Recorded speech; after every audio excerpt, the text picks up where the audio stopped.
AFL rivalry has lived in the past. The two sides have not met in a final since 1988, as the Blues have struggled to feature in September. But the swagger is back at Carlton and their best start to a season in 26 years under Michael Voss, as the Blues are flying at 8-2 and sitting fourth on the AFL ladder. While Collingwood under new coach Craig McRae heading into this match fresh off causing a massive boil-over against the Fremantle Dockers. So the Pies are now a team heading into this Collingwood-Carlton clash as the underdogs, but have shown they're a team that you shouldn't take lightly. Hello, welcome to Sunday afternoon footy, the second weekend of Sir Doug Nicholls round, celebrating the great contribution the great Indigenous past and present players have made.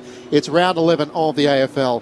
Collingwood and Carlton from the MCG. Matt Clinch with you for ABC Sport. It feels like a big occasion as the fans are making their way into the MCG. To be joined in commentary by Brett Sprigg, Mark Murphy and Brett Delidio are here alongside me, but we're going to head straight into the Carlton camp ahead of what's going to be a big game. And a very warm welcome to Jess Webster. Welcome to you. Thanks, Clinchy. I'm here with Brad Lloyd from the Blues. This is a game that is full of anticipation this afternoon. What are you expecting from the contest? Yeah, is it ever? Yeah, you can feel the crowd building, and it's been a big build-up all week, and great to have both sides playing reasonable footy. So, can't wait. So both sides will be ready to go, so we certainly are. The Blues are back in a big way this year. Can you give us an insight into what the vibe is like around the club at the moment? Oh, it's been unbelievable, and you can feel a lot of the even past players and past legends starting to get back involved and around the club, and sort of I guess with the build-up. So it's been really good. Yeah, so I guess it's takes time, and I guess rebuilds take a while, but we're starting to bear a bit of fruit, which is good. Let's head upstairs to the commentary box to our experts, Brett Delidio and Mark Murphy. G'day, Lloydie, Murphy, mate. I'm tipping the feeling going to today's game is a bit different going to last year's with the bye next week. What's the feeling around the place in terms of the energy? I'm tipping the bye is probably not being looked forward to by a lot of the boys. Yeah, how you going, Murph? Good to hear from you. The bye hasn't been discussed too much. Yeah, there's just been so much focus on this week, and it's good to have a fraction longer break from last week's game. So it's been boys been really focused, and the coaching staff and Vossi did a really good job right from the start of the week, making sure the focus was there. So there hasn't been too much discussion about next week. So get the job done today first. No worries. And Jack Martin, he's playing today in the reserves. Yeah, he's playing today in the VFL. So they're out at Preston Oval today versus the Northern Bull Ants. So he'll be having a run around there, and he's a wonderful player, Jack, and he's just had some, durability in the last couple of weeks. So good to see him back into it, and gives us a strong player to come back in shortly. Now, I just got to ask you about the number 3 running around for Carlton. First time on the G for Jesse. No doubt he's looking forward to it. Oh, he's a ripper, and can do some of the special things like yourself, Murph, with some of those check sides or bananas. So he's doing you proud. So he's good. He's come in with a pretty strong body shape, and really fit right from the start, and he's mature and composed. So he's only going to get better, I think. So we saw him last week. I think it was in the third quarter, looking quite lively and having some shots on goal. So I think he's going to be a long-term player for us. Brett Delidio here. I just want to ask you about a guy that, mate, I've been super impressed to see come back into the fold after missing a lot with injury. But Charlie Curnow, you must be really happy with how he's going. Yeah, unbelievable. Yeah, look, he out for such a long period, and I guess you talk about resilience, and he's just kept at it, and a little bit like Sam Doherty when he was out for that period of time. You sort of wonder where they're going to get to, and Sam's done what he's done. But Charlie's been it was good getting a couple of games in the end of last year, which set up his pre-season. But I never would have expected him to hit his straps like he has. But he's a jet, so hopefully he can fire today. And going from that end of the ground back to the other, another guy who's mate, he'd have to be in All-Australian contention from my point of view, but Jacob Wiedering is someone you can just really rely on every single week. Get this job done, Jacob. Set up the back six, mate, and you know you can trust he's going to do that. Yeah, he's absolute rock, and you do feel some comfort having him back there, and knows when to spoil hard and knows when to take the intercept mark or take a strong pack mark. I think we saw that a couple of times against Buddy. So, wonderful player for the club, so mature, great leader down there, so, pretty special. Carlton head of footy, Brad Lloyd is with us on ABC Sport. Brad, it's Matt Clinch here. In terms of last year to this year, I mean, you're flying at 8-2. Can you put a finger on a couple of things in the off-season that have proved so pivotal to starting as hot as what you have? I know the change in coach, the change in some of the personnel certainly help, and Charlie Curnow back in, but it just feels like a completely different side. Does it feel that way to you? Yeah, look, I think rebuilds probably do take 6 to 8 years, so it's been building. And I found I got to the club in 2018. I felt it was pretty steady then, and there was a lot of, I guess, roots being laid at that stage. And yeah, it takes a while to bear fruit. And in the off season, I think the change of we had some good coaches previously, but Vossi came in and I guess refreshed the coaching panel, and Vossi's doing a super job from that point of view.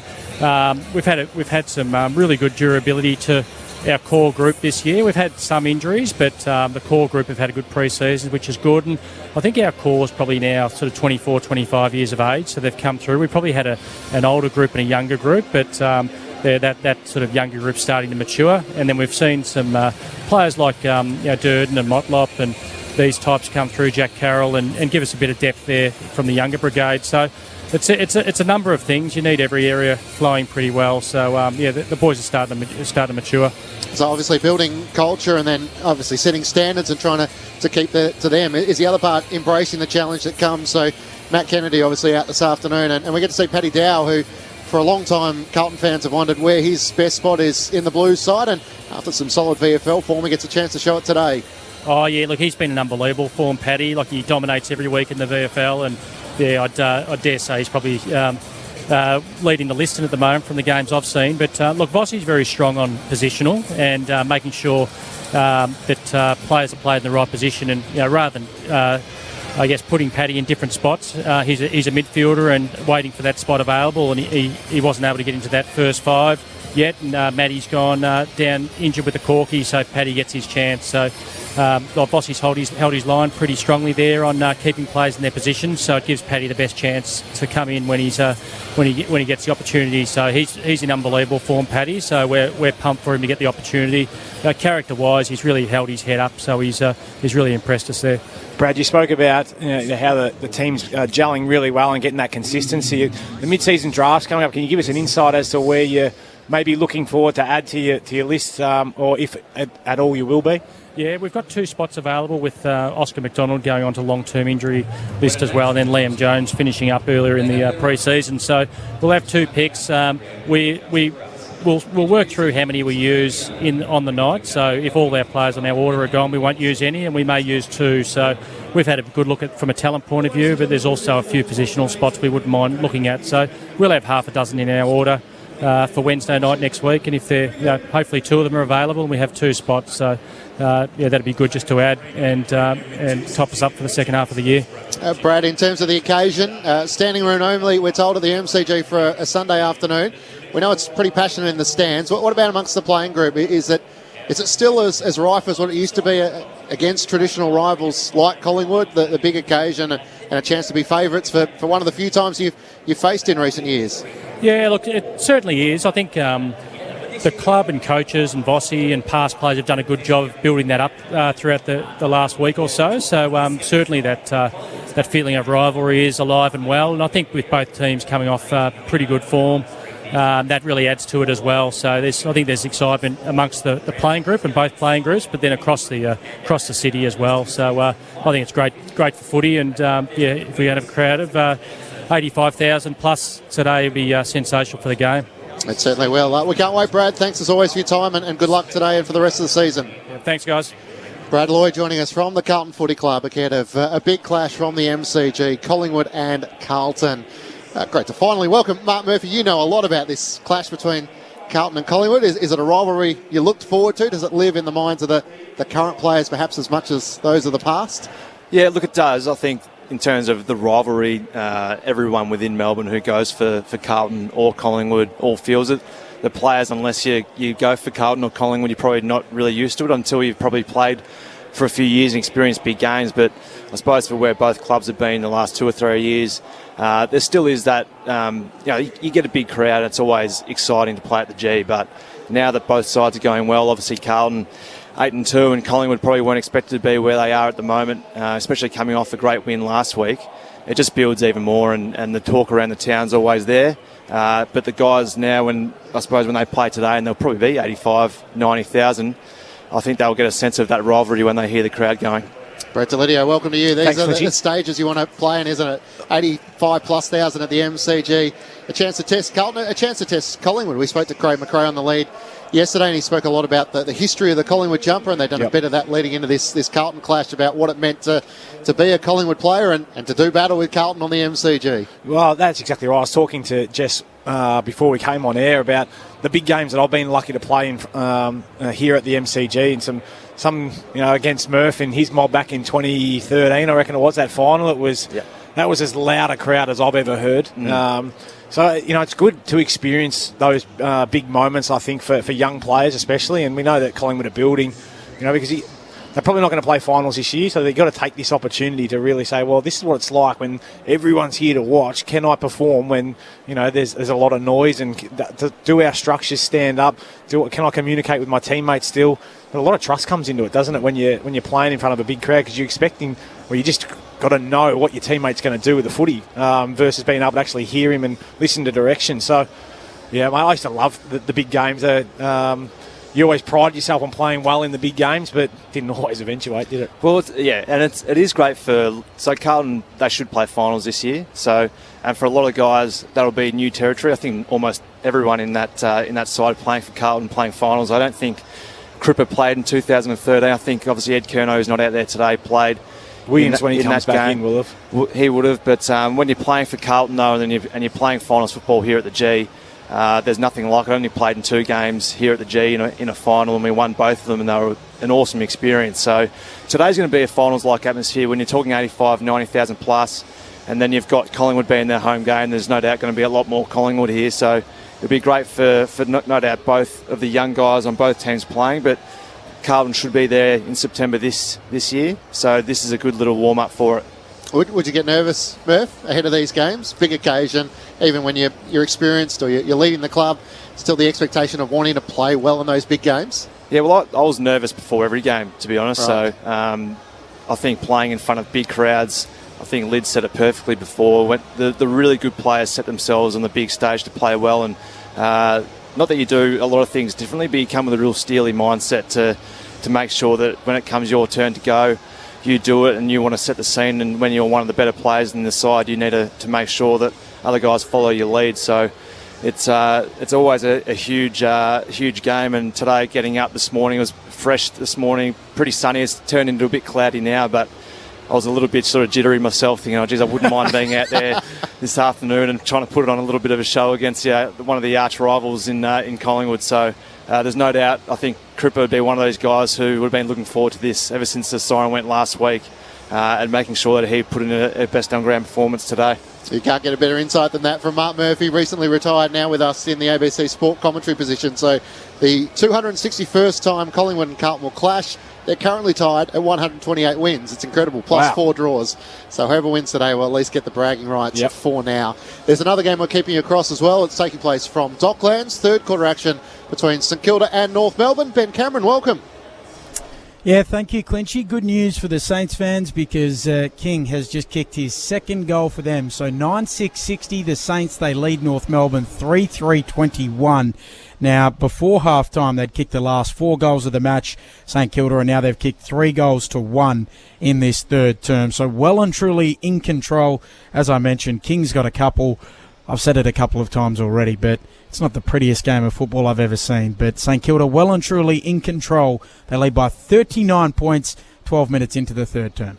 Thanks, Ben. We'll stay close throughout the afternoon. Ben Cameron keeping an eye across St Kilda and North Melbourne. I mean, Max King, we're going to see Charlie Curnow today. The challenge for Collingwood will be how do you stop Darcy Moore. Yep. How do you stop him in those one-on-one matchups? And it's probably a position in which no key defender really wants to be one-on-one with Charlie at the moment, the in-form forward in the competition. Yeah, well, I had a few conversations this week about the exciting matchup that will occur hopefully today with Moore playing on Curnow. And for those who don't know, Charlie is one of the most aerobically talented players that I've come across, and even after the last 2 or 3 years, his ability to run, that's why that's one of his weapons, I suppose, as well. His ability to jump and leap and kick goals from anywhere, but he's just so fit, so he normally just burns his opposition player in the ground. And from what I hear from Collingwood, Moore's pretty similar in terms of his aerobic capabilities. So it looms as one of the matchups of the day. So I'm sure there'll be a lot of eyes on whether Moore goes to Kerno and the job that he can do, because obviously a few weeks ago Moore tried to play on Tom Lynch and I think he had 19 and kicked 5 by half time. So hopefully for all Carlton supporters that they think Charlie can do the same today. Yeah, I'd imagine there was a few Collingwood fans who think play a little bit closer than that, Darcy. But, I mean, the midfields are going to be such an interesting battle. Carlton with contested possession, clearances, Collingwood with pressure, which we saw against the Fremantle Dockers. If they can apply that sort of pressure, we've seen Carlton have had quarters where they burst out of the blocks, 9 goals against Sydney last week, but Collingwood will hope that when they get their opportunity, they can actually capitalise as well. Yeah, well, they're both really hard at it teams, aren't they? Like the pressure and contested ball be huge reference today as to how both sides will go. So the game's always, as we always say, it's won or lost in the midfield, and that's where your better players usually are. So looking forward to seeing that battle, because Carlton have been so great with the contested ball this year, and Collingwood, when they play with the pressure and attack on the ball like they did last week when they play against Fremantle, going over there and beating them in really tough conditions. It's going to be interesting whether or not those conditions might play a part sort of later in today's game. A bit heavy, with heavy legs. Yeah, well, it's interesting, isn't it? Because you can their ability to play so well last week, I mean, it suited them, didn't it? Because they were able to just play that yardage game and simplify the game essentially. But today, nice dry deck, hardly a breath of wind out there. You'd expect it to be a free-flowing game, and you just wonder if Collingwood can really bring that pressure that we've spoken about, then it's going to put the heat onto Cripps and his disposal, and Georgie Hewitt and Walshy when they're going through there. Can they make them just turn it over and allow the Collingwood defenders to play that little bit in front, like Darcy Moore likes to do, like Jeremy Howe, Braden Maynard, that like to sit off a little bit, intercept and then go back the other way. So, but it's going to be won and lost, obviously, middle of the ground. But if Collingwood can just nullify, I think they've got some real weapons up front. Collingwood that can potentially, get on the scoreboard. I'm going to speak of like the return of Jamie Elliott, Ollie Henry after 4 last week. We know what Myercheck will do week in, week out. They've got some difficult matchups, don't they? Real difficult. They're not really stock standard players, are they? Like Jamie Elliott is obviously a small but plays pretty tall, and he's just a really mercurial type of player. So they've got some matchups there that I reckon can trouble the Carlton defence. But if the ball comes in slow, that'll suit obviously Wiedering being able to come across and assist his teammates. So I think, as we said, that the midfield battle. But if the ball's coming in quick at both ends, I think the defenders might be in a bit of trouble today. The voice of Mark Murphy alongside Brett Delidio, Matt Clinch and Brett Sprigg to call the action this afternoon, with Jess Webster down the boundary. So Mason Cox holds his spot. I know our little buddy Corby will be happy about that. Obviously subbed out of the match, and Ollie Henry comes in and kicks 4. So really interesting as to how Collingwood function with their forward line. Brody Myercheck's having a great season, and talk about players set for big stages. Jack Ginnivan's shown Anzac Day. Put all the eyes on me. I'm ready to go. He loves it, doesn't he? And I like a kid who can embrace that but then come out and perform on the back of it. We saw that Anzac Day, obviously, and even on those days where he's been copping heat from Kane Corns on the outside and other people saying, you pull your head in, and even his celebration last week, run into goal, like giving it the double cobras before he'd even put it through. Like that sort of stuff.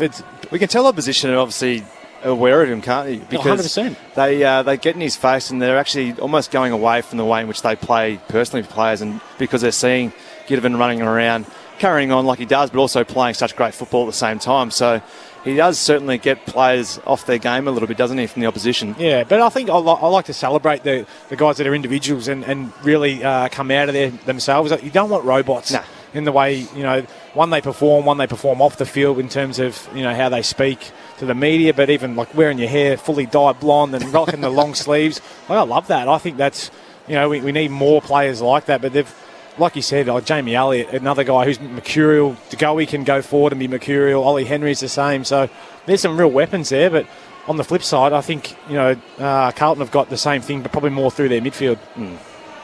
So, I mean, from a Craig McRae point of view, initially the fear was, will he be overawed by all the attention on him? He seems like a guy who actually thrives the more attention that's on him. So when you're playing with characters like that, teammates like that, does it actually energise you and give you that lift sometimes that you might need? Yeah, well, certainly. I think there's no doubt he'd be earning the respect of his teammates because he's performing on the big stage. So that's all you can ask as teammates. I think sides now are really good and players are really good now. Just knowing that there's a lot of individuals out there that you've got to celebrate who they are and what they bring, as long as they're doing the right thing by their teammates and playing the right way the coach wants them to play and their teammates want them to play. I think having a bit of spunk and a bit of attitude, I think, can really add to the group because, as Liz said, you don't want all robots out there. You need to have some individual players out there with a little bit of flair because, Charlie Curnow is similar to that. He doesn't celebrate kicking goals before he kicks them, but he does get guys up and about because of his energy, and he's got a bit of a strut about him. So, talking about strut too, Cripper's probably one of the great strutters of all time. So, he's got a bit of Durden about him sometimes with his he pins his shoulders back and away he goes. No, it's not unnoticed by all of his teammates and the whole football department. But you like seeing guys who just aren't straight down the line. They offer something different to the game, and that's why we love them. Who was the best, do you reckon, in terms of igniting? And I've got one in mind for you, but for me, it's probably Toby Green that I've played with. Like, when he's up and about, the whole club sort of comes with him, and you just know, like, righto, just get in his general direction. Dusty was probably a little bit the same. Just get it in his direction. Seen him kick 5 and 6 and a half, but I'm thinking Eddie Betts. I don't know whether that'd be someone you would say. I've had a few. I had probably Fev early days. Loose, So, I think obviously everyone knows he's quite the character, but he could kick 8.5 on his ear if he wanted to. So they're team lifters, guys who can just do mercurial things and have got a bit of arrogance about them. And it doesn't come from not being good as well. So I'm talking about guys like Fev, and he did mention Eddie Betts. So he's more of a real spark and creates something out of nothing, which sometimes you need when times are a little bit tough. You need someone who can just kick one from the boundary at will. So those guys are really important for the team who can really just lift the side. Swagger, they call it down at Carlton, don't they? Have a bit of swagger about the way in which you're going about it, and there's plenty of Carlton fans who are enjoying it at the moment, sitting third on the AFL ladder. Well, we had a chance to hear from inside the Carlton camp, but Jess Webster now has moved around to the Collingwood camp, and she's been joined by Brennan Bolton. Jess, down to you. Well, Brendan, thanks for joining us pre-game. In a short while, these stands are going to be packed with 85,000 passionate Carlton and Collingwood supporters. How much are you looking forward to the battle today? Yeah, really looking forward to it. It's amazing. I think about 125 years of history and same amount of draws, same amount of wins and losses. So it's going to be an exciting game and a fair bit of history behind it. And you've experienced this rivalry on both sides. What's your favourite part about it? I just think that, just traditional Melbourne clubs at the G, it's they were here right at the start and they're still continuing now as big clubs. So the players understand it. They're all looking forward to it. Do you have a favourite memory in the history books? Not in particular. I just love how even it's been. They usually go to the wire. It doesn't matter where they're positioned on the ladder. They're usually tight games. So I just love that about it. Well, let's turn our attention to the game. You guys are coming off a really strong win over Fremantle. How much confidence and belief do you think that gave the group? Yeah, we'd had a bit of an interrupted month prior to that with not a lot of continuity. We had some illness and so forth. Not an excuse, but it just sort of never allowed us to settle. And I thought last week we probably had our strongest side with Jamie Elliott back in. And we played the conditions really well, but we're going to need to lay similar amount of tackles today because we know Carlton are really strong, particularly through the midfield. They've probably added 50 possessions really quickly with Hewitt and Chera, and they could nearly average, 8 or 9 tackles each. So it's a lot of possessions and a lot of pressure they both had. You've just touched on the midfield there of Carlton. They play a really strong contested brand of footy as well. Have you made any changes during the week to the way that the side is prepared for this battle, or is it just about backing yourselves in? No, we know that pressure around stoppage is really important. They're a really good team in terms of getting territory from stoppage, but just as importantly, you can sometimes break even or just go down at stoppage and you can hurt on the turnover game. So we've got to be sound enough around that midfield battle and play very well on the turnover outside it. What's going to be key for you guys outside of those areas? Are you going to potentially go to a particular player like Cripps and try and shut down 1 or 2 of their prime movers, or are you just going to back yourselves in and go for it? No, we play our way. We think our territory game, you saw it last week, although it's wet, we try and play like that, pretty aggressive to get the ball inside 50, and we think if we can do that quickly, we can hurt this team. But again, in saying it, the contest battle and in and around congestion, they're really physical and we need to be strong there. And you've had some mixed results so far this season, but overall, are you satisfied with the direction on field of this group? Yeah, I think when people turn up and watch us play, they can see we're playing an exciting attacking brand and we're scoring with multiple goal scorers. So I think that's exciting to watch. And when we're right on, like last week, our pressure's up, so there's a physical brand to it. So I think anyone watching us can see when we put it all together, it's a brand that stacks up and a brand that people like watching.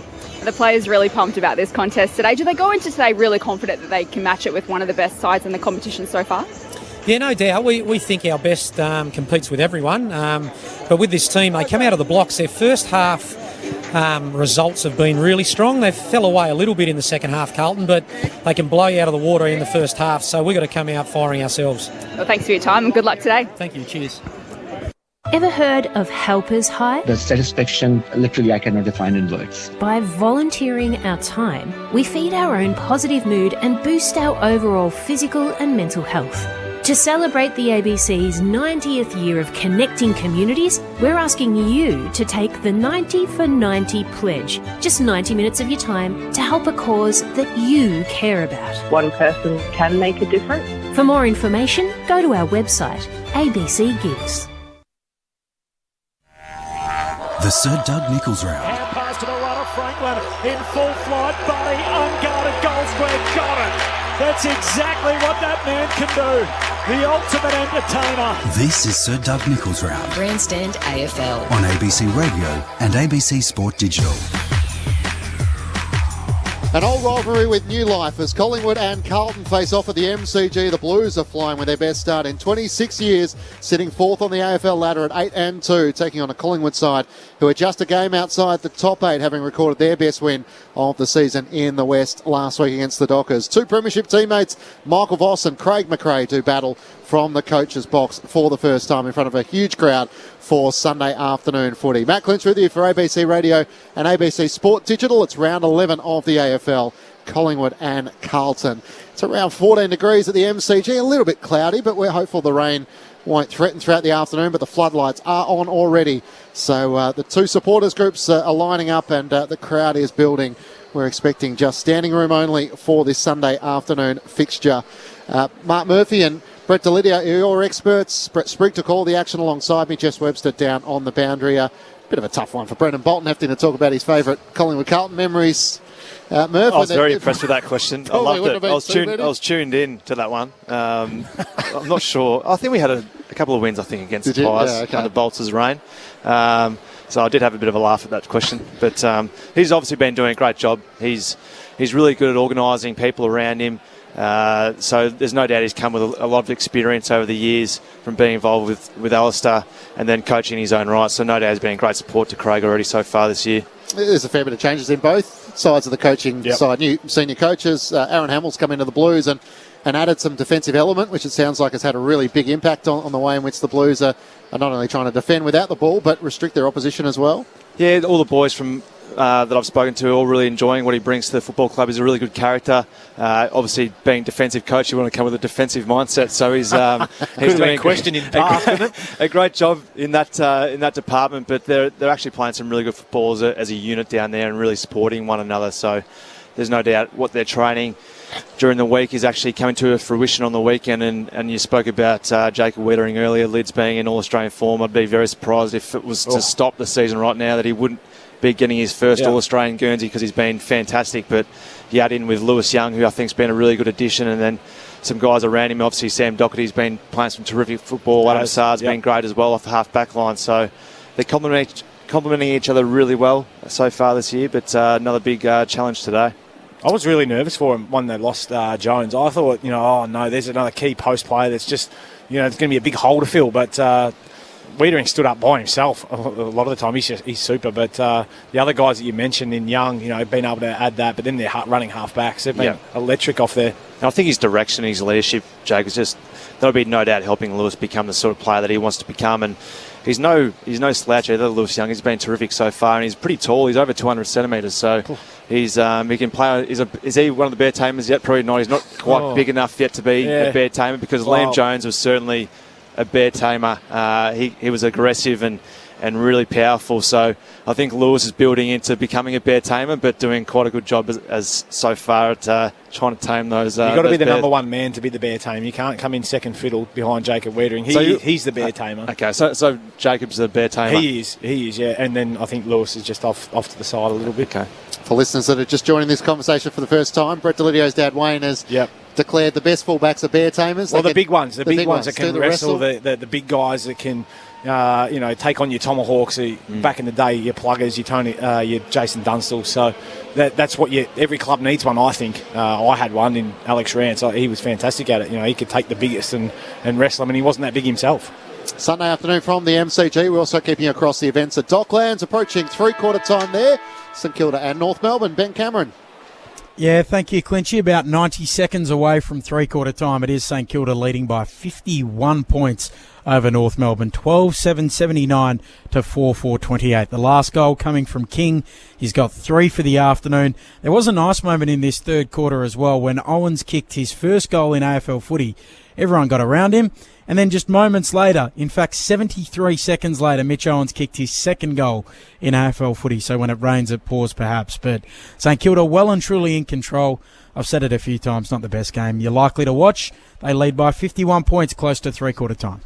Thanks, Ben. Ben Cameron keeping us across the events at Docklands. If you want to join us on the SMS, 0437 774 774 is the SMS line into the ABC Sport commentary box. Matt Clinch to call the action alongside Brett Sprigg this afternoon. Spriggy, nice to see you. G'day, Clinchy. Yes, 2-hour flight delay, unfortunate, as the Blues make their way out. But the plus of that, though, being late, was coming in with the punters. 90,000 punters, not being here stupidly early, coming in late and being a part of that flurry was fantastic. You look like you're under the pump, mate. You're sweating. Mate, the cab dropped me on Jollymont Road somewhere to run the rest of the way, so I wanted it badly. Here I am. That's great. How is the crowd building outside the MCG? Could you see a few starting to make their way in? Absolutely, yeah. It's got that finals-type atmosphere which you guys mentioned earlier, so you can certainly see it.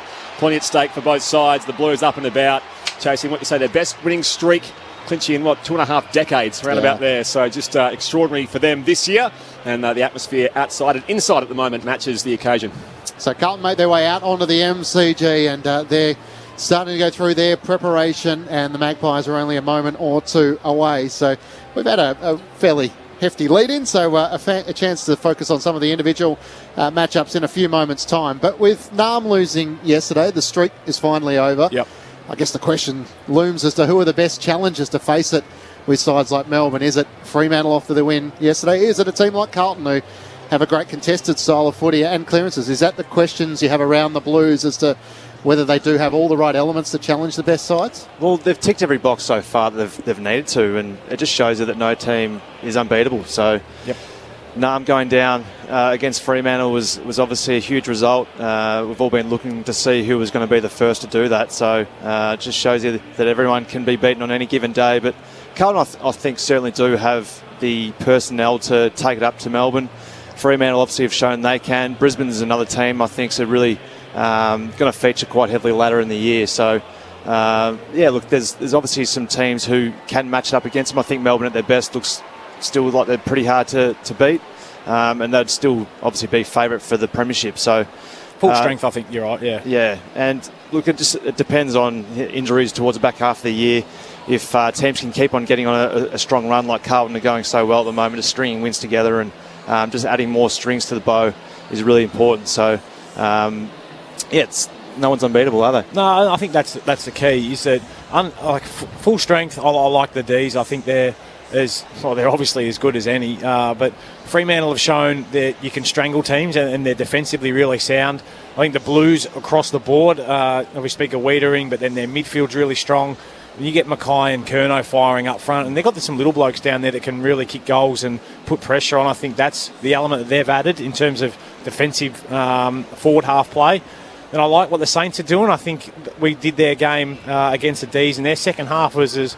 if they had not have given up the 7 or 8 first half goals to lead to Melbourne, they're well and truly in that game. So, along with the Lions, I think they're consistently, when they get their full list of players out there playing together, they're a strong side as well. The smoky for me is the Cats down the highway. I feel like they're still got enough class right across the board to challenge, and if they can all go well at the one time, I think they're as well equipped as any team. Yeah, we talk about Cameron and Hawkins in the one side, like they're pretty damaging, aren't they? Yeah. But I think the one thing that really impressed me last week with Carlton, and probably the last couple of weeks, is that Patrick Cripps hasn't been best on, and he's probably just been average. The last 2 weeks, he's played a little respectfully average. A little bit for his lofty standards. He's still been playing his role, which is what he always does. He's been playing a little bit of a ruck, obviously with Pidney being out and trying to support around the ground, playing that ruckman, which I don't think really suits Cripper too well. He doesn't mind doing it for whatever reason, but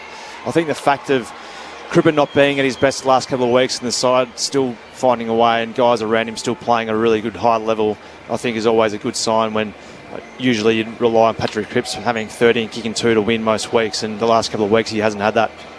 And the Magpies about to make their way out onto the MCG. So Collingwood are a side who find themselves sort of 5-5 in that bracket of teams.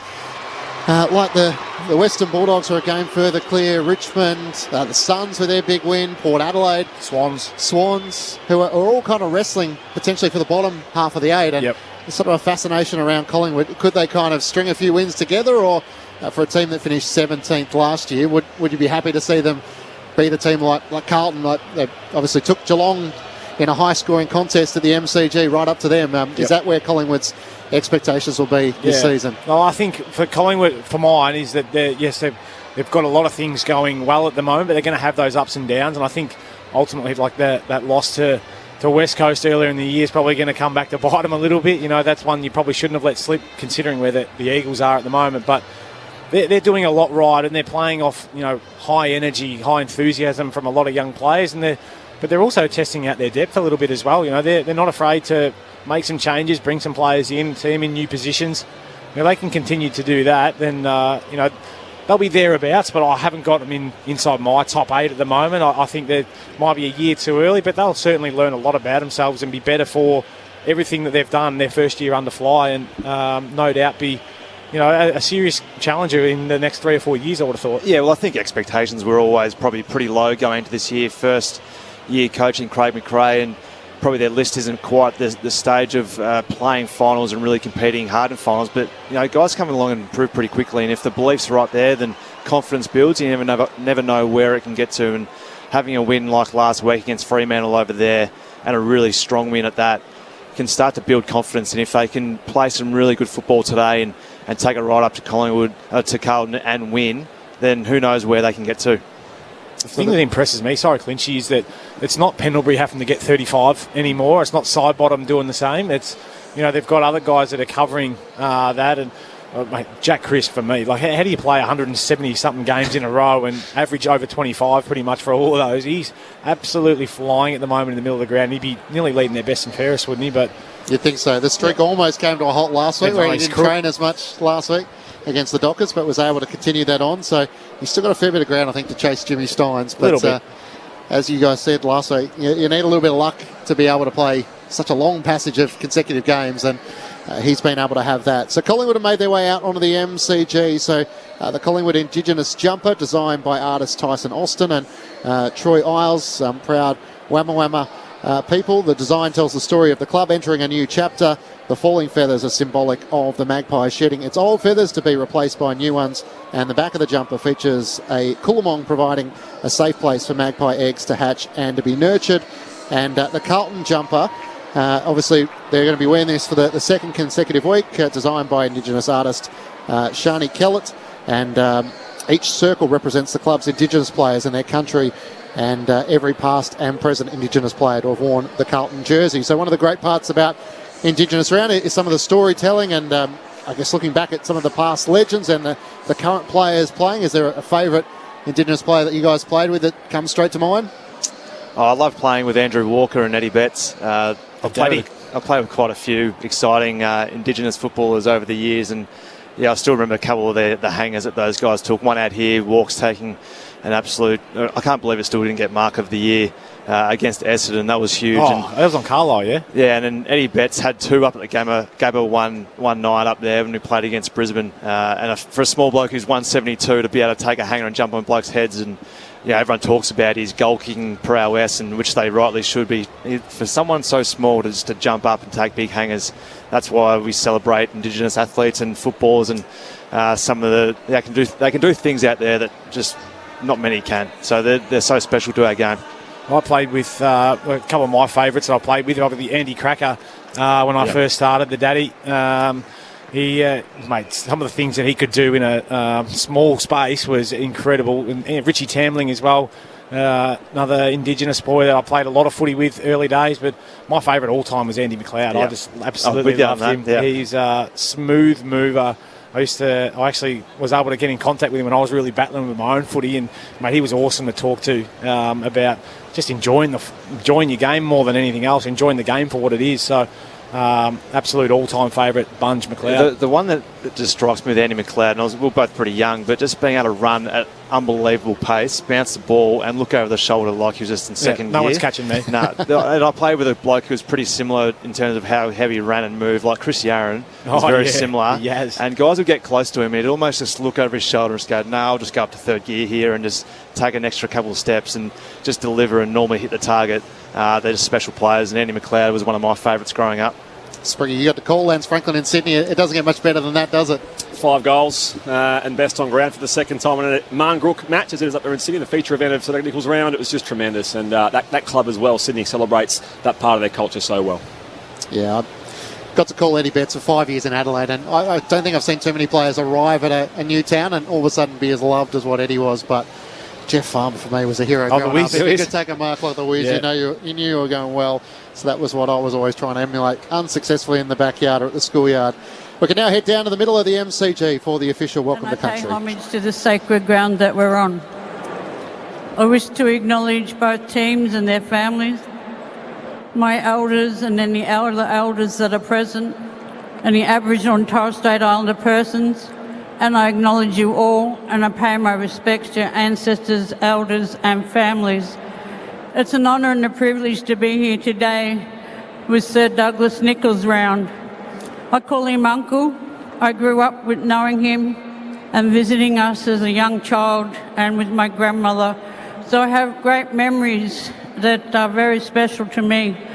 And he's a wonderful man and very powerful man, and has paved the way for us to be able to come here today together, united as one. It's Reconciliation Week, so we need to respect each other and journey together. We need to remember today we're here as family, and we have young ones here, our future leaders. So they need to sit here in peace and listen and learn and enjoy.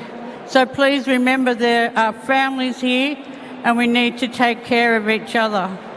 I offer you my hand in friendship so that we can journey together. May Bunjil, my Creator, surround you all and give you strength and resilience. Womanjika, Wurundjeri Balak Yemen Gundibik, welcome to the traditional country of the Wurundjeri people. I say Nyangojin, that means thank you. Thank you for allowing me to be a part of your journey today, and have a great day. Nungojin.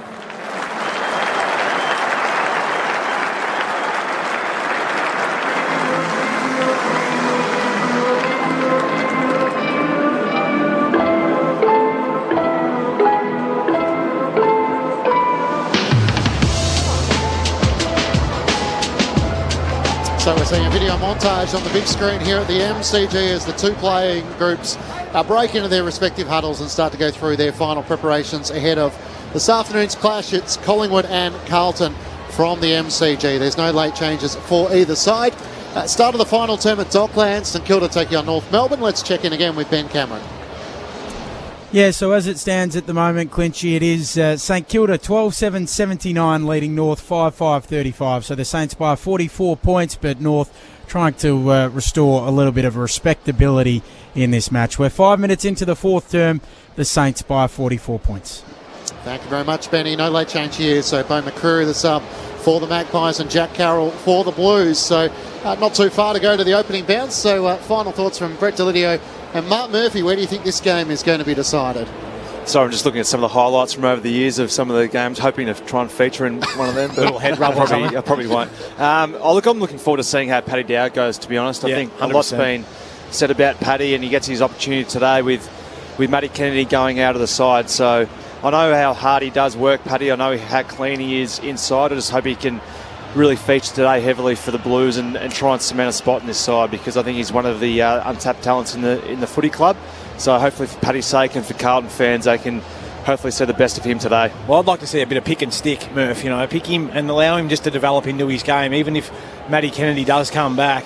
But for mine, it's the matchup, and I'm hoping it happens, is Darcy Moore v Charlie Curnow.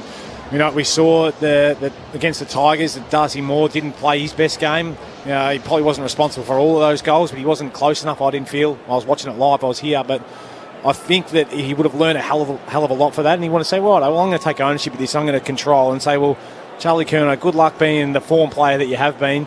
Yes, you'll probably still get 2, 3, 4 shots on goal, but you're not going to kick a bag of 6 on me, So that's the one for mine, but it's all won and lost in the middle, isn't it? And that's where you want to be able to challenge yourself.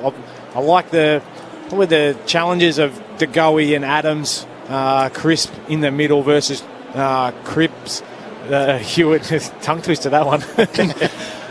There's a few names in that Collingwood, in that Collingwood side in the midfield that be looking at the Carlton midfield, and Carlton, as they should be getting credit for how well they've done this year. But there's no doubt the Collingwood midfielders in there would be thinking we're better than these guys. We can play just as good, if not better, inside. So there's no doubt guys like Adams will come out there today and I reckon really try and stamp his mark and be really physical early.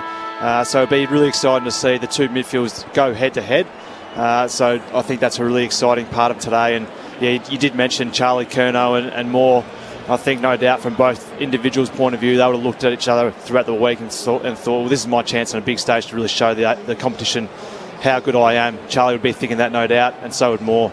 So it would be really exciting. Two really proud players, two really exciting and really talented players going head to head. It'll be great for the show for us today. It's also want to see how Collingwood with a young team, how they go with a big crowd like today and being able to embrace the moment. But this is also a trial run almost for Carlton as well. You expect that they're going to play finals. The supporter base is starting to really get behind you here. Can you deal with that expectation? That's going to be the key for both these teams today. One, being able to deal with the moment, but then the expectation that comes with that as well. So I'm excited, mate. It's going to be a cracker game, and just wrapped to be with a full house. I mean, it's been so long since we've seen the MCG really pumping like this, so should be a good one, Clinchy. So the crowd is continuing to make their way into the MCG. Brett Delidio and Mark Murphy, your experts. Matt Clinch and Brett Sprigg to call the action. The final member of our team sitting in the front row of the grandstand, Jess Webster. Welcome back again. Thanks, Clinchy. It's so good to be here. The weather gods have been kind to us this afternoon. It's about 14 degrees and overcast. No real threat of rain, which is fantastic news. We're expecting a crowd of around 85,000 people here this afternoon. It is going to go off here, I think, in the MCG. I just can't wait for it. Bring it on. Thank you, Jess. Carlton have won the toss. Patrick Cripps and Jesse Motlop out in the middle with Scott Pendlebury. They'll head to the punt road end in this opening term. And Collingwood to where the majority of their supporter groups are at the city end in this opening term. So Scott Pendlebury, you'd imagine, starting at half-back, or is he starting in the midfield? He's in the guts there, I reckon he might try and play on Patrick Cripps today. Okay. I think he's done that over the last couple of years. Try and play a negating role on the Carlton skipper. So let's see if that one transpires. And Darcy Moore is heading to Charlie Curnow.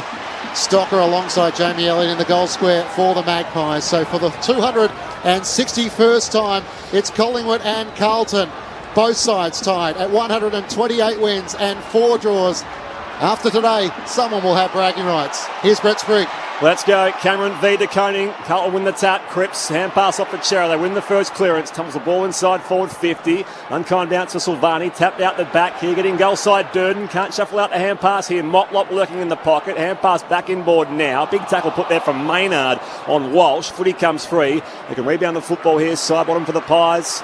And Howe can come beyond defensive 50. Has it been marked just inside the bit of play? No. Out of bounds on the full. Only clanger here for the Pies. Carlton back in possession through Sard at left half forward. Has it at left half forward under the Olympic stand, long inside the 50. Where's Cripps? Curnow there as well. They fly. Can't take the mark. Adams with a hand pass back. Clear and kick from Murphy to half back. Ollie Henry's there. Sport away for him for Collingwood. At ground level, Adams works it back to Jock Stakos. Right on defensive 50. Up towards Elliott on the wings. Spoiled away by Stocker. And seen out of play for a throw-in in front of the Carlton bench. Opening minute here at the MCG. No score with the Blues heading to the punt road end. Looks like Liam Stocker's got the job on Elliott today. Good matchup, I reckon. Good matchup because he's nice and hard, Liam Stocker. Umpire tosses it back in. Rucks go to it. De Koning in front. Tapped outside here. Cripps lays off the hand pass again. Chera on that left boot. High ball inside forward 50. Deep to the pocket. From behind here, the spoil coming from Murphy. Out of bounds for a throw in. 35 around from Carlton's goal. Punt road end. Inside the opening 90 seconds. No score here on Grandstand AFL. 2 early clearances to Patrick Cripps so far. It looks like Pendlebury's near him. Thrown back in, Darcy Cameron knocks it to the front. Cripps can't take it cleanly, a chance for Walsh for the Blues. Hand passes towards the boundary line. Motlop can't keep it alive to Chera, and the umpire will throw it in 50 metres out from Carlton's goal. Been kind there, I would have thought, Murph. He handed over very quickly there as soon as they crossed paths. Toss back into play. To Koenig, Cameron to engage in body contact. Fisher hacks it inside the 50 with a volley, which is intercepted by Josh Dacos. He marks for the Magpies in the right back pocket. No score through 2 minutes. So Dacos just gives it a roost up the members' side. Looks towards Mychek in the contest with Wiedering. Spoil from behind. Mychek follows up though. Hand pass off here. Pendlebury tumbles it forward. Marked here by Elliott on the wing. Lays off the hand pass. Adams in space under pressure. Closing down. Great tackle it was. Plowman. Ball comes loose. And now taken high. Ginnivan. Umpire says, yep. Free kick. Collingwood just forward of halfway. 65 from goal. He's good at that, isn't he? Drops the knees, doesn't he? I never knew how to do that. Never. Ginnivan, the AFL's latest pest. The Pies fans love him. Up inside 50 he goes. Long to the teeth of goal. Wiedering takes a towering mark on the last line and prevents any further advance. No score in the opening 3 minutes. All-Australian fullback, Jacob Wiedering. Well, not judging by that kick. But not a great kick. Chera tries to keep it alive up against the boundary line, and he steps across through pressure from Josh Dacos. Well, I think so far, Clinchy. I think he's been fantastic this year, and the previous 2 years he's been very stiff not to be All-Australian. So he's doing a great job so far and just sets up his teammates really well around him. No doubt Cal Wilkie's in conversations from the Saints alongside the likes of Darcy Moore and Stephen May from Melbourne. From the throw-in, crisp tackle. Footy couldn't get away with it as Hewitt laid another good tackle, and Cripps is in. To Taylor Adams, and the two are right in front of the front row as they wrestle and the reinforcements come in. Plenty of spirit on display early in this big blockbuster contest from the MCG. And the boundary umpire is pretty keen to throw it in while they continue to scuffle. We waste no time. Thankfully, no reinforcements from the front row. Over it comes here. Josh Dacos couldn't get the hand pass away. Pendlebury into the back of him. Motlop. Ball comes loose. Walsh a hand pass. Running boundary side here. It's still alive now for Fisher, and now it's out of bounds again on the full. Now it will be down to you, Jess Webster, on the boundary. I think the crowd are getting really into it really early. That last scuffle, there was so many patrons in the stands, probably a couple of bays full that were standing up in their seats, like, egging them on. It was really funny to see. Collingwood ball from right half forward. Pendlebury goes long inside 50. Up they go again at the drop. Ginnivan lurking. Sard with him. Keeps it alive to Sard in defence. Hand pass off to Walsh. Back to Sard. Hurries the kick beyond defensive 50. It's marked by Murphy of the Pies. So still no score through the opening 4 minutes. Collingwood now with their crack at right half forward. As Murphy looks to send them deep into attack. Cameron's there, Mychek as well. De Koning for the Blues, spoils it down. Elliott trying to get on the end of it. Cripps knocks it back inside the defensive 50. Got it to Hewitt, to Chera. Kicks up to the members wing. Howell flying in front position against Curnow. Couldn't take the bar. Now Charlie's onto it. Tackled by Murphy, no whistle. Play on's the call. Silvani emerges with it. Kicks to half forward, where the mark is taken on his chest by Matthew Cottrell. No whistle, big call on Charlie Curnow. He's 55 metres out, wants to come inboard. Spots up Hewitt. George Hewitt veers out to the right, edge of the centre square, long towards Walsh and Silvani. Flying in from the side was Darcy Moore. Walsh hard against the boundary, tries to keep it alive. Somehow kicks it back towards the goal mouth. Silvani onto it, can't get boot to ball. And Pendlebury for Collingwood, the hand pass to Howe. Howe was pushed off the kick and it goes out of bounds on the full again. Good pressure. Great pressure from Matt Cottrell there. Mind you, Cottrell just going back. They've had an empty goal square from 60 out. Didn't back himself in. Yeah, should have had a ping, but probably doing the right thing. Zach Fisher, centering ball here to the top of the goal square. Picked off by Jeremy Howe, the Pies. Tumbles it beyond defensive 50. Back with a flight, reaching for it. The Blues won't get there. Eventually coming the other way out to meet the football. It's tumbled up the line here from Stocker. Skids out here towards Josh Dacos. Hand pass back to Noble. Up the boundary line. His kick's a turnover as well. Straight to Hewitt, just fall to the wing. Hewitt looks to go short to Walsh. There's still 2 kicks out from goal. Veers out to the right. Long towards De Koning. Too wide into the left forward pocket. Out of bounds on the full. You can already feel the heat, can't you? I think a few of the early tackles from Collingwood and Adams and Pendlebury down here at the far side of the ground was really showing the lead in terms of the attack they want to have for today. Sard with a good fly on the back of Darcy Cameron. Takes intercepting mark from the kicker Murphy. A hard-running Adam Sard, known for his bouncing, but in the air there. Has it left half forward, inside 50. Where's Charlie? Silvani flies, brought it to the front. Cottrell couldn't get a disposal away, and Pendlebury's taken high, and a tackle by Paddy Dow. Collingwood captain 30 metres out from his defensive goal. No score in the opening 6.5 minutes. Up the line they come. Josh Dacos off a step. Cameron unmarked on the wing, coming late. Good spoil it was, eventually coming late from Lewis Young. They go inside, quick to hear the Pies. It's marked by Elliott. He's 35 out on a slight angle to the right. Nice entry from De Goey. Elliott will take the set shot here and find the first score of the game. 7.5 minutes in at the MCG. Well, it was really well done by Plowman, because they had my check over in the goal square. He just manned the mark well enough to push Elliott back, but just managed to get on the outside then, didn't they? Collingwood had that overlap. Played a smart kick from De Goey to go forward inside 50. Jamie Elliott, 4 goals, 3 this season. Slight angle better than 45 degrees in the right forward pocket. Makes no mistake. And the Pies have the first. They're probably a little bit stiff there, the Blues. They had Lewis Young come across and support a teammate, and had a huge spoil here on the wing, but went straight into De Goey's hands, and then they used the ball over the top to his man. So they weren't too bad there, the Blues. It was quick ball movement. I think the ball that really set it up was Pendlebury's just kick through the corridor, wasn't it? From a high tackle from Paddy Dow. Just the composure, and that's something obviously that Scotty Pendlebury's got in spades, but just to back himself in, kick the ball up the guts and really open up the Carlton defence. Mark Murphy with you on ABC Sport at Docklands, St Kilda and North Melbourne. Ben Cameron. The Saints leading by 43 points, 18.5 minutes into the fourth term. 14-7-91 to 7-6-48. Only a matter of the margin. Clinchy. Back in the middle, Cox in the ruck against Ciccone. Comes away of Carlton through Chera. Kicks low. Curno's got it. Coming out of the lead, down low to his right. He was able to clunk it. That's a good mark. Yeah, you can't underestimate that mark. At full pace, being able to take the ball below your knees as a tall forward. The kick was probably a helicopter too. It's carbon copy of the first clearance of the game. Chera coming out. Not much you can do about that, Darcy Moore. Too good, that one. Fast ball movement. I can't really defend that. For so long we wondered if we'd see the best of Charlie Curnow. Here he is leading the Coleman from 45 metres out. He kicks the Blues first. Carlton on the board after 9 minutes. It's a goal apiece. A blockbuster Sunday afternoon fixture, and Charlie's on the board. Well, that'll settle the nerves there for Charlie. I reckon he's been looking forward to this all week, but conversely, Moore just got to go back and just go, too good. The centre clearance was too good. Paddy Dow, good to see him get on the end of a Tom de Conning tap and offload it to Chera, and then those balls you just can't defend them as defenders. So Charlie just too good there. Would love that little start by the big man leading the Coleman. Good for him to go back and just knock it through. That'll really settle their nerves, his nerves, but also the Blues boys around. And so if you go back and you put that one through the points, it's like, oh, God, we could have really done with that one. The team can be a bit deflated, but knock it through. Boys like, yeah, right, we're in this game. Let's settle. We're good to go. Test the hamstrings, that ball coming in. Absolutely. First quarter is 10 minutes old here. Still some fans filing in. Cox in the ruck against De Koning. Laid down here for Adams, who was held. Free kick Collingwood. Just behind the bullseye, lays off the hand pass, the raking left, Pega Maynard goes long down the corridor, out to a 2-on-2, spoil from Wiedering defence, second bite, in fact he's paid the mark.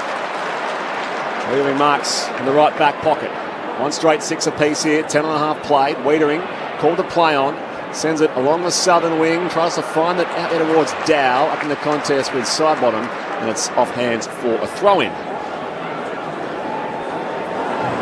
Scores level at a goal apiece. Sam Walsh running hot early with 7 disposals. As the boundary umpire readies himself to throw back into play. To Koning up against Mason Cox. Cox palms it to the front.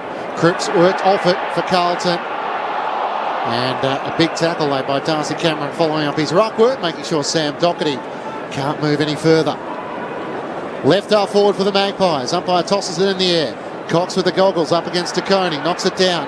Comes to Adams. Hand pass to Tyler Brown. Kick was smothered. Still inside plenty of contested players. Dow with a hand pass to Walsh. Back to Paddy Dow. Fires a hand pass wide boundary side looking for Cripps, but Sidebottom's onto it for Collingwood. Tackled across the boundary line.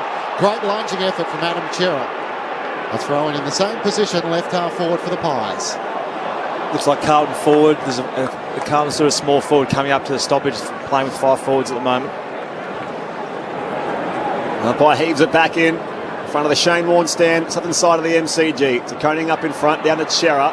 On the right boot, just sends it up the line now. Howe floats across, won't control the mark. Durden swoops in, claims it here, 60 from goal. Neat entry as well towards the pocket. No one's back there in the goal square. Bouncing through. Corey Durden. The goal on the run from 65 out, had good vision. Knew there was no one back there. He goes all the way to kick Carlton second. 2 straight 12. The Pies are 1 straight 6. 12 gone first term. A packed MCG Sunday afternoon. Grandstand AFL, Mark Murphy, Brett Delidio. Well, that was his only option, wasn't it, Murph? Great attempt on making sure Jeremy Howe didn't take the intercept mark, but never gave up on the play. But Charlie Curnow was high, so he was either kick it just over his head and allow him to run onto it. But I've always encouraged young boys to say, right, you see the open goal square, kick to the goal square, and hopefully it bounces on. If not, your teammate might be able to run onto it. So great play, good finish from 60 out, too, on the angle. Good awareness, because Josh Dacos was working hard back to support the Collingwood defence, but tumble punt over the top, and happy days for Corey Durden. The round 9 rising star nominee for the Blues on the board early here. Back in the middle, Silvani up against Cox. Free kick, non-officiating umpire for a hold, and Dow takes the advantage. Kicks Carlton long into defence over the back of Charlie Curnow, but he's onto it. Curnow wedges it onto his boot and kicks his second. They're going to check. Missed. John Noble thinks it was the wrong side of the post. So does Charlie by his reaction. Yeah. So quick when the ball hits the ground, Charlie Curnow. Not to mention his aerial threat. So we go to the arc for the first time this afternoon, and that looks the wrong side of the post. So wouldn't be surprised if Collingwood just try and maintain the football for a little bit here. The Blues look pretty hot at the moment, as we've seen throughout this year. They can go on and kick goals in succession really quickly, the Blues. So Collingwood just need to be careful here that they don't let them get away. I know that it's only 1 goal to 2, but they're looking pretty exciting and damaging at the moment, Carlton. Points given, so a 7-point ball game Carlton's way. John Noble plays on the right back pocket, long from the kick out, beyond defensive 50, floating across Mason Cox, can't claim the mark. That only follows up, hand pass though goes straight to Jack Nunes, back here for the Blues, tracking back Hewitt on the wing, on the angle finds Cripps, a neat pass by foot. The Carlton skipper goes back to the former skipper in Doherty, off a step, works it towards the flank, back to the flight, Walsh in best position. Great kick, wasn't it? Newmark 65 out up against the boundary line, comes back inboard for Cripps, he's 60 from goal. Right sunshine peering through the clouds here at the MCG. High ball toward the teeth of goal here for the Blues. Curnow up in front, score from behind Darcy Moore. Howe can just thump it on his boot. Beyond defensive 50, slap out the back cleverly here for the Blues, although nice work from DeGoey to make the contest on half back. Fresh air shot there with the soccer. Adams coming back the other way, does okay for the Pies. And now Silvani, into the back of him goes DeGoey. Loose football now gathered by Lipinski, or is it? Still alive in front of the centre circles, and the umpire's going to say, let's ball it up. It's Carlton 2-1-13, Collingwood 1 straight 6, 15 going here in the opening quarter. Wiedering coming off, holding his shoulder, it looks like.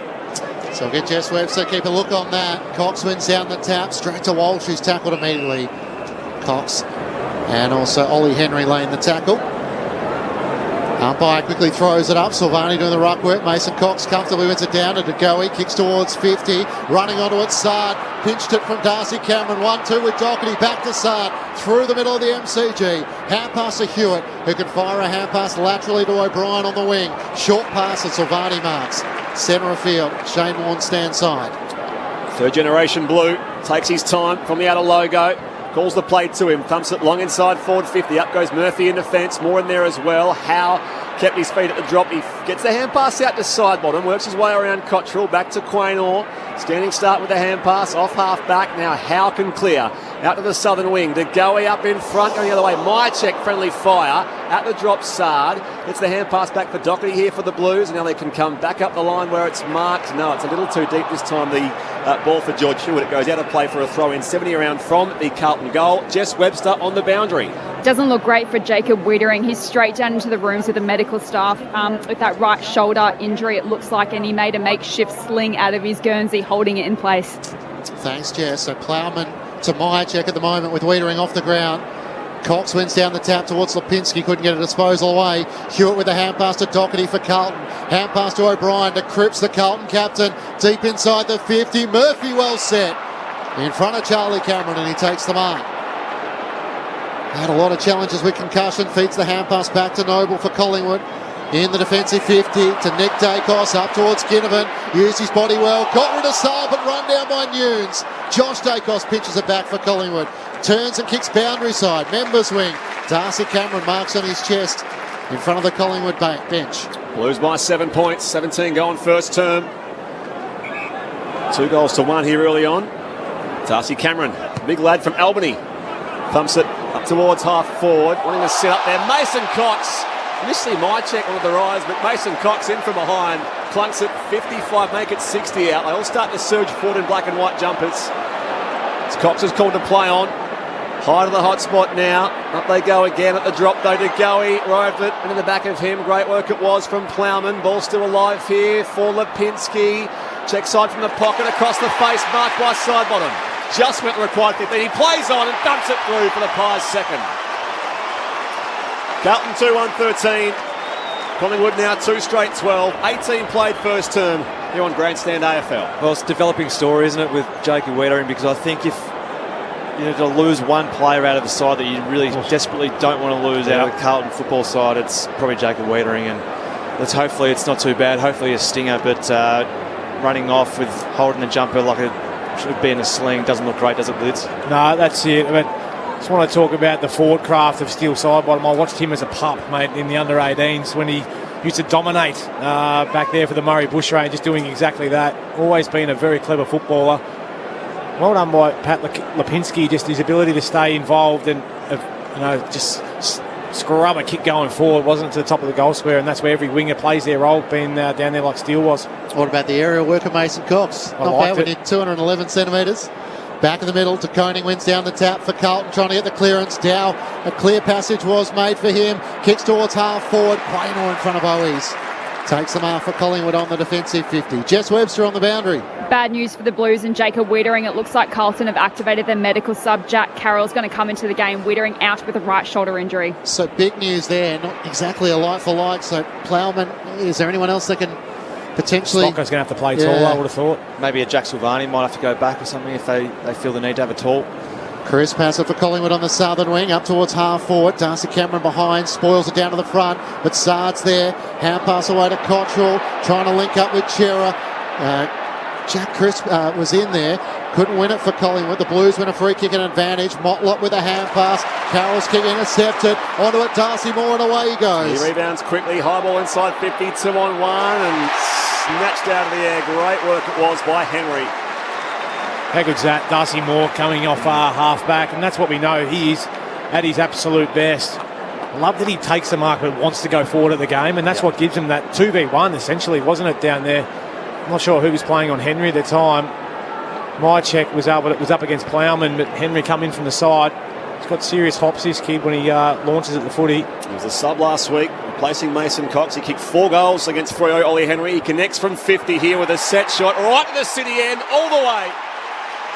And the Pies have 3 straight. 3 straight 18. Carlton 2-1-13. We've just hit time on first term here on ABC Sport. This is Grandstand AFL. He's a nice player, Ollie Henry, isn't he? He probably was by himself in his forward 50, but a good grab nonetheless. But to go back and kick it like he did there, that was a good sign from a young player. Well, he did an article during the week talking about how he had the yips 2 weeks ago and didn't, was thinking, don't miss. And obviously spent a lot of time working on that, not just from his for the goal kicking, but also a mindset point of view. So to go back with your first set shot today, obviously last week gave him a lot of confidence, didn't it? So knocked it through, and hopefully big things still to come for Ollie in that forward line for Collingwood. Brett Delidio with you on ABC Sports. St Kilda and North Melbourne at Docklands. Ben Cameron. Jason Horne-Francis has just hit the post to bring it back to 47 points, but St Kilda well in control, not far from the final siren. They'll be winning convincingly. Thanks, Ben. Mason Cox gets the clearance for Collingwood, kicks towards half forward. Lipinski onto it. Great tackle laid by Newman. The footy stuck underneath those two, and the umpire will throw it up 65 metres out from Collingwood's goal. At the city end, the Magpies in front by 5. Just joining us, Jacob Wiedering subbed out for the Blues. Jack Carroll in. Away it comes, Nunes hand pass, a little too hot for De Koning. Swatted away by Elliott of the Pies. Picked off here, Pendlebury turns, sends a right boot inside forward 50, out to a 2-on-2. Plowman into the back, gives away the free kick, or was it a free kick going Carlton's way? Advantage paid, picked off here by Nunes. Hand pass stolen away by Elliott. Pies get the footy back. Adams back to Hoskin. Elliott tumbles a high ball inside forward 50. Up in front now, then Mychek. Roved here by Henry. Goes the big don't argue on Doherty. Kicks towards goal. It's touched through for a minor score. That's Collingwood's first blemish. 3-1-18 plays 2-1-13. 22 gone first term. Jess Webster on the boundary. Latest news out of the Blues is that it's an AC joint for Wiedering, so not sure if that's better than a serious shoulder injury. I'll leave that up to the medical experts. Well, I'm not a medical expert, but it's much better. We'll take that. Zard straight down the middle for the Blues. Short to Plowman. He in turn kicks it short to Chera. Still inside the defensive 50. Well, I think AC joints are normally a 6 to 8 6 weeks. to 8, yeah. Chera sends it along to the members' side. Tom de Koning's there. Mason Cox reaches over, spoils it down. Durden tries to run onto it hard against the boundary, and he's taken over the line. Bit of a bump from Braden Maynard as well. Throw in right below our commentary box. Collingwood leading by 6 points. A couple of lead changes in this opening term. And the Pies with back-to-back goals. Umpire heaves it back in. Mason Cox up in front. Out the back here, though. The hand pass fired out. Now they can rebound the football. Chera got the hand pass off to Hewitt. High ball up inside towards the paint of 50. Knocked away in defence by the Pies. At the drop here, Crisp. Dummies the hand pass. Goes the fend on Plowman. Works a hit to Ginnivan. He has a bounce 65 from goal. Empty goal square. Ginnivan checks the kick. Goes shorter here. It's with Henry. Runs straight into Nick Newman, and he's going to stay holding the ball. The tackler rewarded. Carlton free kick from full back, Nick Newman. Not a great kick from Ginnivan in there coming in. Needed to 50 as well. Give it a little bit of air, I reckon, and just allow him to get over the back. Yeah. Well, it was sort of his go to go all the way. Jack Ginnivan. So Newman marched 50. Was that for time wasting, was it? Not giving the ball back? Yeah, or some sort of descent. Newman drives it long up the corridor. Inside 50, spoil away from Darcy Moore at the drop to Goey. Hand pass worked out wide here. Nick Dacos dumping the tackle. Great work it was by Nunes. Footy comes loose here for Oscar to the Pies. Gets the hand pass to John Noble, who can work it forward to Crisp. Marks on the AFL logo on the outer side. Feeds the hand pass boundary side to Lipinski. Up to Elliott, who's free at left half forward. They've got options long. Ginnivan's pushed forward. He's all on his own. Charges in. Top of the goal square. Hits the post. And a few of the Carlton players let him know about it. Lockie Plowman's there. Lewis Young and Jack Ginnivan charging into the right forward pocket. Got to the top of the goal square and flared it left into the top of the left goal post. An opportunity goes begging. Collingwood by 7. It's probably always going to happen after last week, wasn't it? Calm with us. And a kick out, stock up beyond defensive 50. Murphy marks for Collingwood. At right half forward, tumbles to ground, gets up, takes his kick, goes short here to Josh Dacos.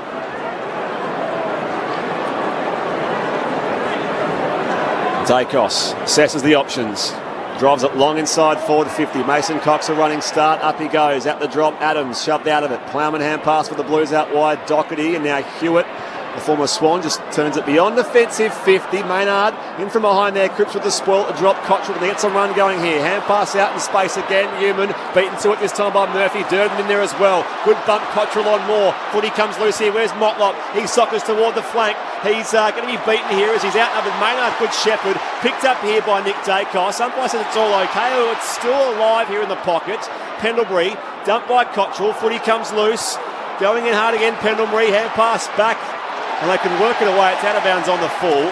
He'll say it was touched, Murphy, but it's going to be out of bounds on the full here. Carlton ball from left half forward. It's the Pies by 7 points, 25 gone first term. Great pressure by both teams there. It's hot. Mark Murphy with you on ABC Sport. Doherty short to Fisher. Has Nunes free. Hand passes to him just outside 50. Kicks inside 50. Wide of Cottrell. Savani tries to run onto it. He's tackled. Got it back to Cottrell. Hand pass to Hewitt. Trying to find a way forward. Hand pass to de Koning. Standing start from 45. He drags it right. And a minor score. Collingwood by 6 points. We played 25 minutes opening term. Let's cross back to Docklands, St Kilda and North Melbourne. Ben Cameron. Yeah, full time in this fixture, Clinchy. So the Saints 16-7, 103 have defeated North 7-8, 50. A 53-point win. Brad Hill with 33 disposals. In terms of the goal kickers, Max King with 3. Thank you, Ben. It's the Saints by 53 there. Pies have the footy through Maynard in the junction of defensive 50. Punt right end. Called to play on now. High toward the members' wing. Cox is looking underneath it by De Koning, and he takes a towering mark on the wing here, the big blue. Wants to give the hand pass behind to Sam Doherty. One of the inspirational stories of 2022, long towards Durden and Cripps. Durden flew from the back, worked it down to the front. Nunes couldn't run onto it. Ginnivan tries to slap it to Maynard's advantage. Or Crisp, who hand passed him himself in the end, made it work. Gets the hand pass to Cameron. Now to Josh Dacos. Standing restart. A spiralling barrel towards Jamie Elliott. Could have been spoiled into the back by Nick Newman. No whistle as the ball ricochets to Josh Dacos at half-back. Couple of bounces, he runs across half-back. Hand pass to Geordie De Goey. Kicks laterally to the run of Howe. It's just out in front of him, but he has enough time to gather in front of Silvani. Messy kick though. Might look okay for Adams. Gathering on the outer wing. Works his way around. Silvani goes right, now left. His kick not so great either, but it will work out okay. Onto the chest of Mychek. He wheels and goes 65 from goal. High ball towards the pocket. Up they go. Spoil from De Koning coming through. It's still alive. Lipinski chased it toward the goal square, but it's rushed through for a minor score. So Collingwood now 3-3-21. Carlton 2-2-14. 28 minutes now played the opening term. Brett Lidio, Mark Murphy. They're going to have to rely a bit on Tom De Koning working hard and supporting the defence today, because they're sort of lacking out a bit of height and a bit of support in the air with Wiedering going out. Sam Doherty with the kick-in duties. Long towards Patrick Cripps. Spoiled away by Maynard. And he claimed the mark. He thinks he did, and the umpire agrees. In front of the members here. And Braden Maynard has it. He's still 70 metres out from home. Call to play on. So sends it towards the teeth of goal. Mychek has a run at it. Elliott in from the side. Cameron there as well. A chance still for Jamie Elliott at the back. He's tackled and can't break clear. And the umpire will throw it up. Or will he? No, a push in the back. So a rather careless free kick given away there from Carlton. Jack Nunes.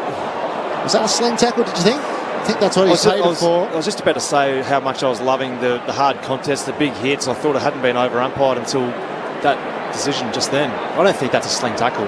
So Jack Nunes obviously pinned Jamie Elliott's hands, arms, and then sort of threw him to the turf. His head hit the turf, and that's what the umpire deemed was unnecessary, aggressive tackling. So Jamie Elliott with one goal already this afternoon, deep in the right forward pocket, 25 metres out, but a tight angle. Jamie comes in and misses to the right-hand side. A minor score. So Collingwood leading by 8 points. They've won 6 of their opening first quarters through the opening 10 rounds. Carlton with 7, so both have been good starters. Kick out from Doherty, long beyond defensive 50. De Koning got some separation on Cameron and takes another towering mark. Lays off the hand pass. Nunes. Wrong foot's Adams. Will switch across half-back. It's an untidy kick though. Chasing it there, Hoskin Elliott. Beats Cottrell to the footy. Cottrell goes again. Nice second effort from Cottrell. And the blood nut brings it away off half-back. Up the outer side. Up over to Silvani, who marks, leading up from half-forward. He's a long way from home, though. 80 out. Works his way around the mark. Goes inside forward 50. Darcy Moore, though. It was too deep, the kick. And Moore takes the intercept in the left-back pocket. Comes across the defensive goal mouth, where it's marked by Cameron in the right-back pocket. Can give the hand pass away to Josh Dacos, who looks up the wing. Ginnivan has space. He takes the mark. Should have had a goal next to his name. He doesn't. He pulls his kick. Asking a bit of Taylor Adams in from the side against Newman. Spoiled down to the front. To go he gathers just as a siren sounds. He kicks inside 50. And the first quarter is in the books. An entertaining first quarter which had plenty of action. And for Carlton fans, an early substitution with Jacob Wiedering out of the match. And all of a sudden, it means Jack Carroll comes in. So a player who's been so instrumental for the Blues in their one-on-one battles inside the defensive 50 will take no further part in the match. Quarter time at Docklands in this Sunday afternoon blockbuster. It's Collingwood leading by 8 points, 3-4-22 to the Blues, 2-2-14. For the Magpies, goals to Elliott, Sidebottom and Henry. Meanwhile, for Carlton, their goals have come through Curnow and Durden. If you want to join the conversation with us, 0437 774 774 is the SMS line into the ABC commentary box. And earlier, St Kilda winners by 53 points over North Melbourne, with Max King booting 3 goals. The final match of the round, of course, taking place from South Australia at the Adelaide Oval. Port Adelaide taking on Essendon. And we'll take you there at the completion of this game. This is Grandstand AFL on ABC Radio and ABC Sport Digital. Can art and creativity heal invisible wounds? It takes a lot to come out and talk about mental health. Now, a unique social experiment hosted by Natalie Bassingthwaite harnesses the healing quality of art. All will be revealed. To find out if art can build a brighter future for our mental health. I think you found your thing. Wow. You've nailed it. Space 22, Tuesday nights on ABC TV or log in to stream on ABC iView. This is Sir Doug Nicholls' Round Grandstand AFL on ABC Radio and ABC Sport Digital. Dacos off a step. Cameron unmarked on the wing, coming late. Good spoil it was, eventually coming late from Lewis Young. They go inside, but you hear the Pies. It's marked by Elliott. He's 35 out on a slight angle to the right. Jamie Elliott, goals 3 this season. Slight angle better than 45 degrees in the right forward pocket. Makes no mistake. And the Pies have the first. Cox in the ruck against Saccone. Comes away of Carlton. Puchera kicks low. Curno's got it. Coming out of the lead, down low to his right. He was able to cluck it. Charlie Curnow. Here he is leading the Coleman from 45 metres out. He kicks the Blues first. Chera on the right boot just sends it up the line now. Howe floats across, won't control the mark. Durden swoops in, claims it here 60 from goal. Neat entry as well towards the pocket. No one's back there in the goal square. Bouncing through. Corey Durden. Up they go again at the drop though to Goey. Roved it in the back of him. Great work it was from Plowman. Ball still alive here for Lipinski. Check side from the pocket across the face. Marked by Sidebottom. Just went the required 15. He plays on and dumps it through for the Pies second. The Sir Doug Nicholls Round on ABC Radio and ABC Sport Digital. Sunday afternoon footy from the MCG. Collingwood leading Carlton by 8 points, 3-4-22 to the Blues 2-2-14. Matt Clinch and Brett Sprigg calling the action. Jess Webster down the boundary. Mark Murphy and Brett Delidio are your experts. Let's get a wrap from Docklands. St Kilda 53-point winners over North Melbourne. Here's Ben Cameron. Yeah, thank you, Clinchy. 16-7, 103. St Kilda have defeated North Melbourne 7-8-50, as you mentioned. A 53-point win the way of St Kilda. They really set it up late in the first quarter and then through a period in the second term. There was only one goal kicked in the second term, which was from Cooper Sharman, but a 5-goal consecutive run coming from the Saints that set up their win.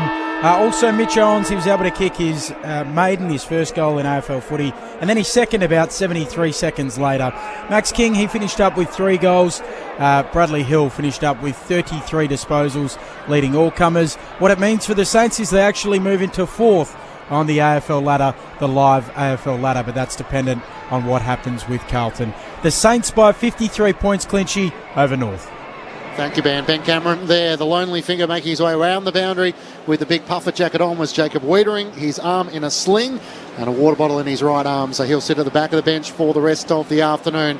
Michael Voss and Craig McRae are addressing their charges. The thoughts of Brett Delidio and Mark Murphy with you on ABC Sport. Well, it looked quite dangerous there early on in the game. The first 10 minutes I thought that Carlton were going to run away with it there for a period. Then as soon as Jacob Wiedering went off, it looked like the Blues were a little bit shell-shocked, to be honest. And they sort of thought, oh, geez, that's one of our best players gone down. And they just looked a little bit reactionary from there and just couldn't quite get their game going. So I'm not sure in terms of what they'll do structure-wise. I think they might just put Jack Nunes back and play a little bit smaller down there and have Jack Cole come up and play on a wing. So I don't think it'll change too much unless they feel that they're getting done in terms of in the air, and maybe a Jack Silvani might go down there from time to time to try and support. But I think it'll just be mainly reliant on Tom DeConning going back and supporting in general play their defence in the air. Well, I think they're lucky in that they're playing a side that doesn't play overly tall in their front end. That'll mean that they can play the smaller types. But for mine, it's they're winning the clearances, but I feel like if Collingwood can get somewhat on top or nullify the clearance work in their tap work from Mason Cox, Darcy Cameron, they can really stretch and test out Tom DeConning because he's got to carry the workload. Jack Silvani will go in there and chop him out every now and again. What impressed me though was Collingwood's ability to set up defensively, and they probably had larger periods of keeping the ball inside their forward 50 versus Carlton.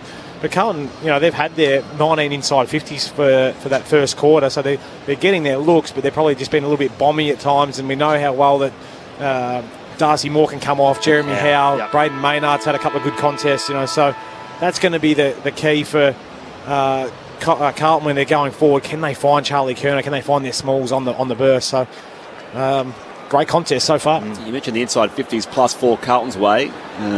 Ball winners here. Adams has 9. Josh Dacos 8 for the Pies, 11 for Hewitt of the Blues, and Sard has 10. Second term underway as they go forward here. Collingwood towards half forward. Trapped by Ollie Henry. Floats a hand pass wide. To go. He is unmarked. Flying shot from 45 in the first 20 seconds of the second term. The Pies have 3 straight goals. 4-4-28 their score. Carlton 2-2-14. 25 seconds have elapsed in the second quarter at the MCG on Grandstand AFL. Just how about the reach and handball from Ollie Henry? I thought it was Scotty Pendlebury there, the way in which he sort of just reached up with the one mitt and just hand passed it over the right to Jordan DeGoey by himself. He'd run forward from the centre square, and unfortunately the Carlton players were sort of left on their heels from the centre square bounce, but great start by the Pies. Someone was standing next to him at that centre bounce, I would have thought, so someone's got to be wary going defensively. We saw Cripps come to him late, but just someone else was peeling off, I think. I think you're saying it's Paddy Cripps, which I think it was. Might have been. I'm not throwing him under the bus. Good player. 5 of the last 6 scoring shots as well in the Pies. Of course, the Blues had that burst in the second quarter against Sydney. They kicked 9 goals to 3. Collingwood with the opening goal here. Cameron doing the ruck work against DeConing. At ground level, Cameron tries to scrap for it. Cripps over the top of the footy. They all turn to the umpire. And he'll say there was no prior opportunity. Plenty of numbers around this stoppage as the umpire tosses it in the air. Cameron knocks it down for Collingwood to Dow. Cameron, great follow-up tackle. Big men aren't meant to do that. He wins a free kick for holding the footy. And then quickly releases a hand pass to Maynard. A chaos kick inside 50. Awkward bouncing ball for Elliott. Couldn't gather. Newman didn't clear the area. Lipinski with a hand pass to Sidebottom. Couldn't work. And now Walsh back to Dow. Dumped in a tackle.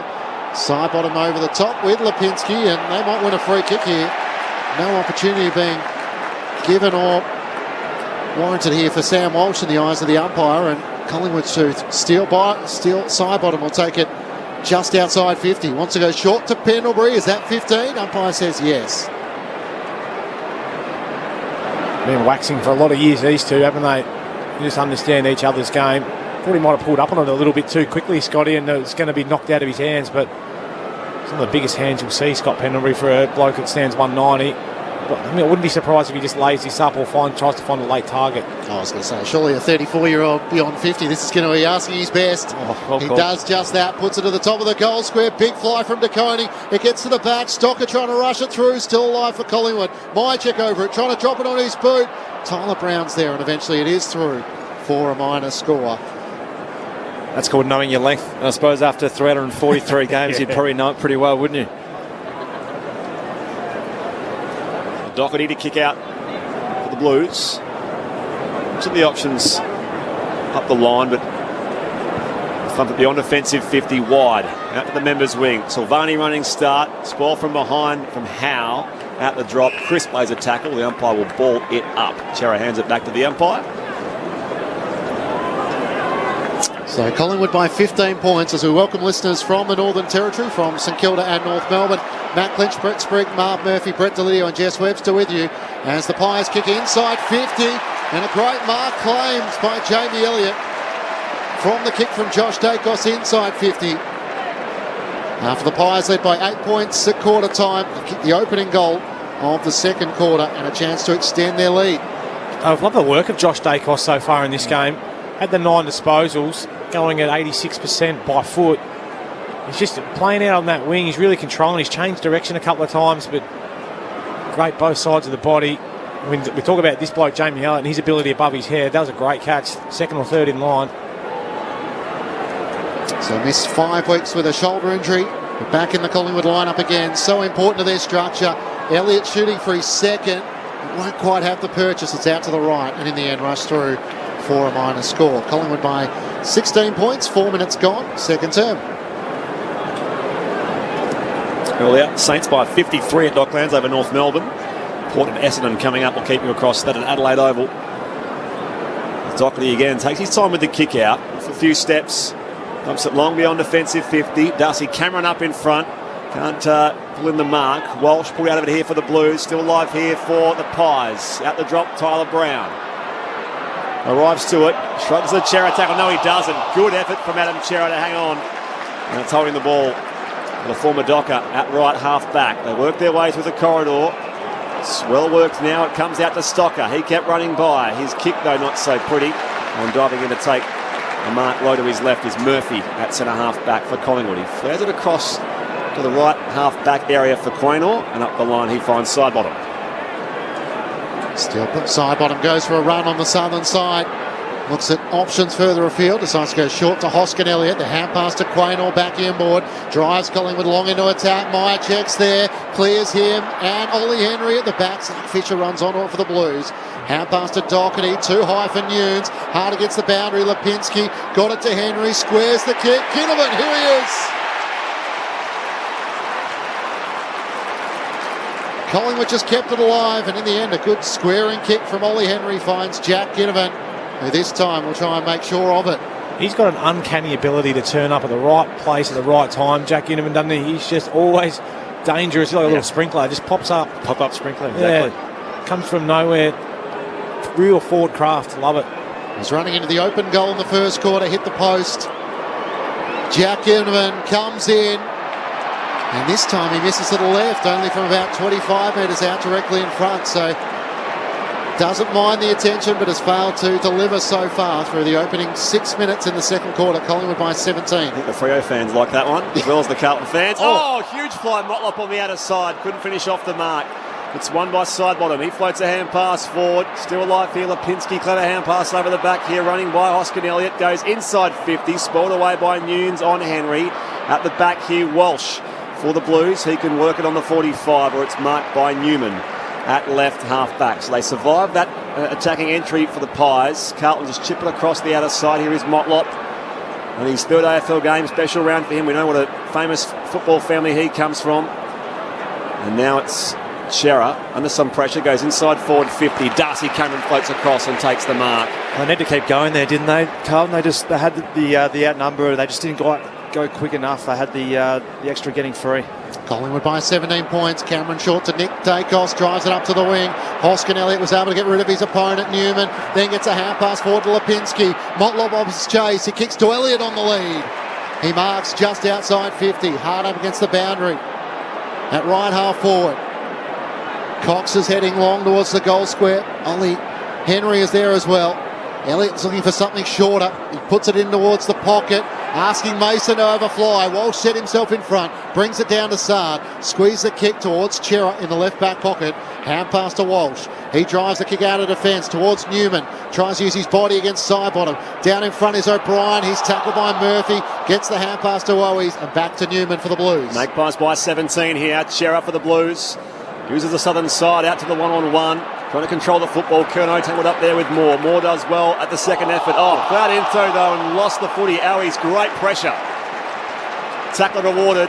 Free kick Carlton for Matthew Owies. It's almost like he didn't see him there. Yeah, did he? Went to sleep. That's his first effort of the game. It's his first touch as well, Matthew Owies. So his first bit of presence. And here they come up the southern side. It's with Hewitt. Again, he takes his time to assess the options. Pokes it on. Down to Owies. He's 60 from goal at the city end. Wheels around now. Long to the hot spot. Floating across to Koning. At the drop. They're giving a shove down there. Dow. They ricochet the footy away here. The Pies defenders, it comes with the goey. Off half back. Has room to bounce. Oh, there's no look hand pass here for Crisp. Worked away further still here as it comes back to Crisp from Cameron. Up inside forward 50. Getting back there Henry. Well positioned. He beat them all back there and takes the chest mark. 35 out, slightly left of centre. It was well worked there by Collingwood, going coast to coast from an inside 50 from Matty Owies. They just found an extra out the back somehow, and Carlton actually had a +1 all set up, ready to go, but they just almost outworked them there. Certainly did. Young Ollie might have had an opportunity just to move that on to Jamie Allard, who's pleading for it, but if you don't kick it to your teammate, you've got to make sure you kick the goal. Already has one this afternoon, Ollie Henry. To say, kicked 4 last week. The set shot here from 35 is across the face to the right-hand side. Another behind here for the Pies. At one stage had 3 goals straight there. 4-8-32. Margin of clean 3 goals. 2-2-14 Carlton. 10 go in second term. It's all Collingwood in their second quarter. 1 goal forward to the Blues, yet to score. As Spriggy mentioned, Collingwood by 18 points. Sard plays on. Gets to the left back pocket, wants to take Darcy Cameron on, gets a good block from Plowman, allows him to kick up to the southern wing. Murphy in front of Owies, couldn't take the mark, but does get the hand pass away to Nick Dacos. Thought about the hand pass to Chris, then turned back boundary side. He had it under control, the young Pie. Up towards Cameron and Hoskin Elliott. Spoiled down by Plowman. Lipinski tries to rip the footy clear. Plowman for the Blues gets a hand pass out to Hewitt, to Walsh. He has it at left half back. Kicks over the head of Durden towards Charlie Curnow, a 2-on-1. House slaps it away and wins the battle for Collingwood. Gets it to Murphy. Kicks straight towards the boundary line. Lipinski pinched it from O'Brien. Kicks around his body to a vacant half-forward line. Bouncing towards the flank. Worked away here by Plowman. Out to a teammate though. Hewitt slips the tackle of Hoskin Elliott. Hand pass back to Walsh. Standing start. High ball up the outer wing. Floating across and taking a very comfortable mark is Nathan Murphy. They'll bring it across to Noble. And they'll switch here from right to left, the Pies. With an 18-point lead in their keeping. Comes wide now to Josh Dacos. And he'll come to the members' wing for Ginnivan. Ginnivan keeps it moving. By foot he finds Crisp. So Crisp tumbles here. And controls the ball just forward of the wing. It's a cool afternoon. As we approach the twilight of this Sunday, Crisp has shanked the kick off the outside of his boot and it's gone down Doherty's throat at right half back for the Blues. Collingwood by 18 points, 11 going second quarter here at the MCG. Doherty around the members' wing finds finds Paddy Cripps. They can go shorter still, and Sam Walsh has it, still defensive side of the members' wing. He's got options on the boundary side, and now he spots them. Doherty is one. He marks in front of the race and advances it further just inside the line to Nick Newman. Turns and comes inboard, finds Nunes. All of a sudden the Blues ball movement has just become stagnant a bit. As Nunes goes very short to Chera, still hasn't quite passed right half forward. Charlie Curnow's deep in the goal square. Silvani in the right forward pocket. Sends it more central to that. Taccone the target. Cox is there. Spoils it down. Gathered by Darcy Moore. Hand pass to Nick Dacos in the back pocket. Sends Collingwood to half back. Cameron's there. Gives away the free kick. Too high against Stocker. He'll take the free kick back for the Blues at right half forward. Collingwood by 18 points. A lot worse than it was. He's the bigger man, isn't he? Stocker. Certainly is. With a free kick. Goes up inside forward 50 and finds the marking target, Cripps. Arms above the head, takes the mark, 40 out on a 45-degree angle. It's a very clever kick there by Liam Stocker. He just saw the outmatched Paddy Cripps against Taylor Adams there and just put it into the space and let Patrick Cripps run onto it. And he'll have a shot here from 40 on a 45-degree angle. They need it, I reckon, this one. It's a big kick. Captain's goal. Maybe. So a milestone approaching. 148th game today. Three-time best and fairest at the Blues. The skipper. They're down by 18 points. He's on the approach. Brought to the left-hand goal post, but it comes back superbly. Didn't Carlton need that in this second term? 3-2-20. They trail Collingwood, who are 4-8-32. 13 and a half going second quarter here on Grandstand AFL via ABC Sport. Brett Deledio and Mark Murphy. Sorry, mate, you go. Well, they needed that badly. They haven't really looked like it at all this quarter, and Collingwood should really be 5 or so goals up. They just haven't kicked straight, but as I said, smart kick there by Liam Stocker, and Paddy Cripps was actually on Crisp. That one? That tongue twister, yeah. You spoke about it, Clinchy, though, their slow, stagnant ball movement. I think that's as a result of Collingwood actually playing a pretty good system defence, and they're guarding a lot of space, so it's forcing Carlton to play a bit of a chip mark game, and it took that really nice kick to be able to get in that look inside. If they can find those gaps, they'll kick goals, but if they keep bombing it, I think Collingwood will keep lapping it up. The voice of Brett Deledio alongside Mark Murphy, Matt Clinch, Brett Sprigg and Jess Webster with you on ABC Sport. The Blues' first goal since the 12-minute mark of the opening term. To go, he can't break away from the clearance. Then Adams with a big tackle. Locked the footy to Hewitt's chest. It spills now clear to Chera. A clearance for the Blues. Here's Charlie. Can't take the mark out in front, but he's still onto it. 50 out from goal. Hand pass to Fisher. Cuts back on his left to Cripps. Hand pass away to Walsh. Turns and snaps on his right and bounces through another.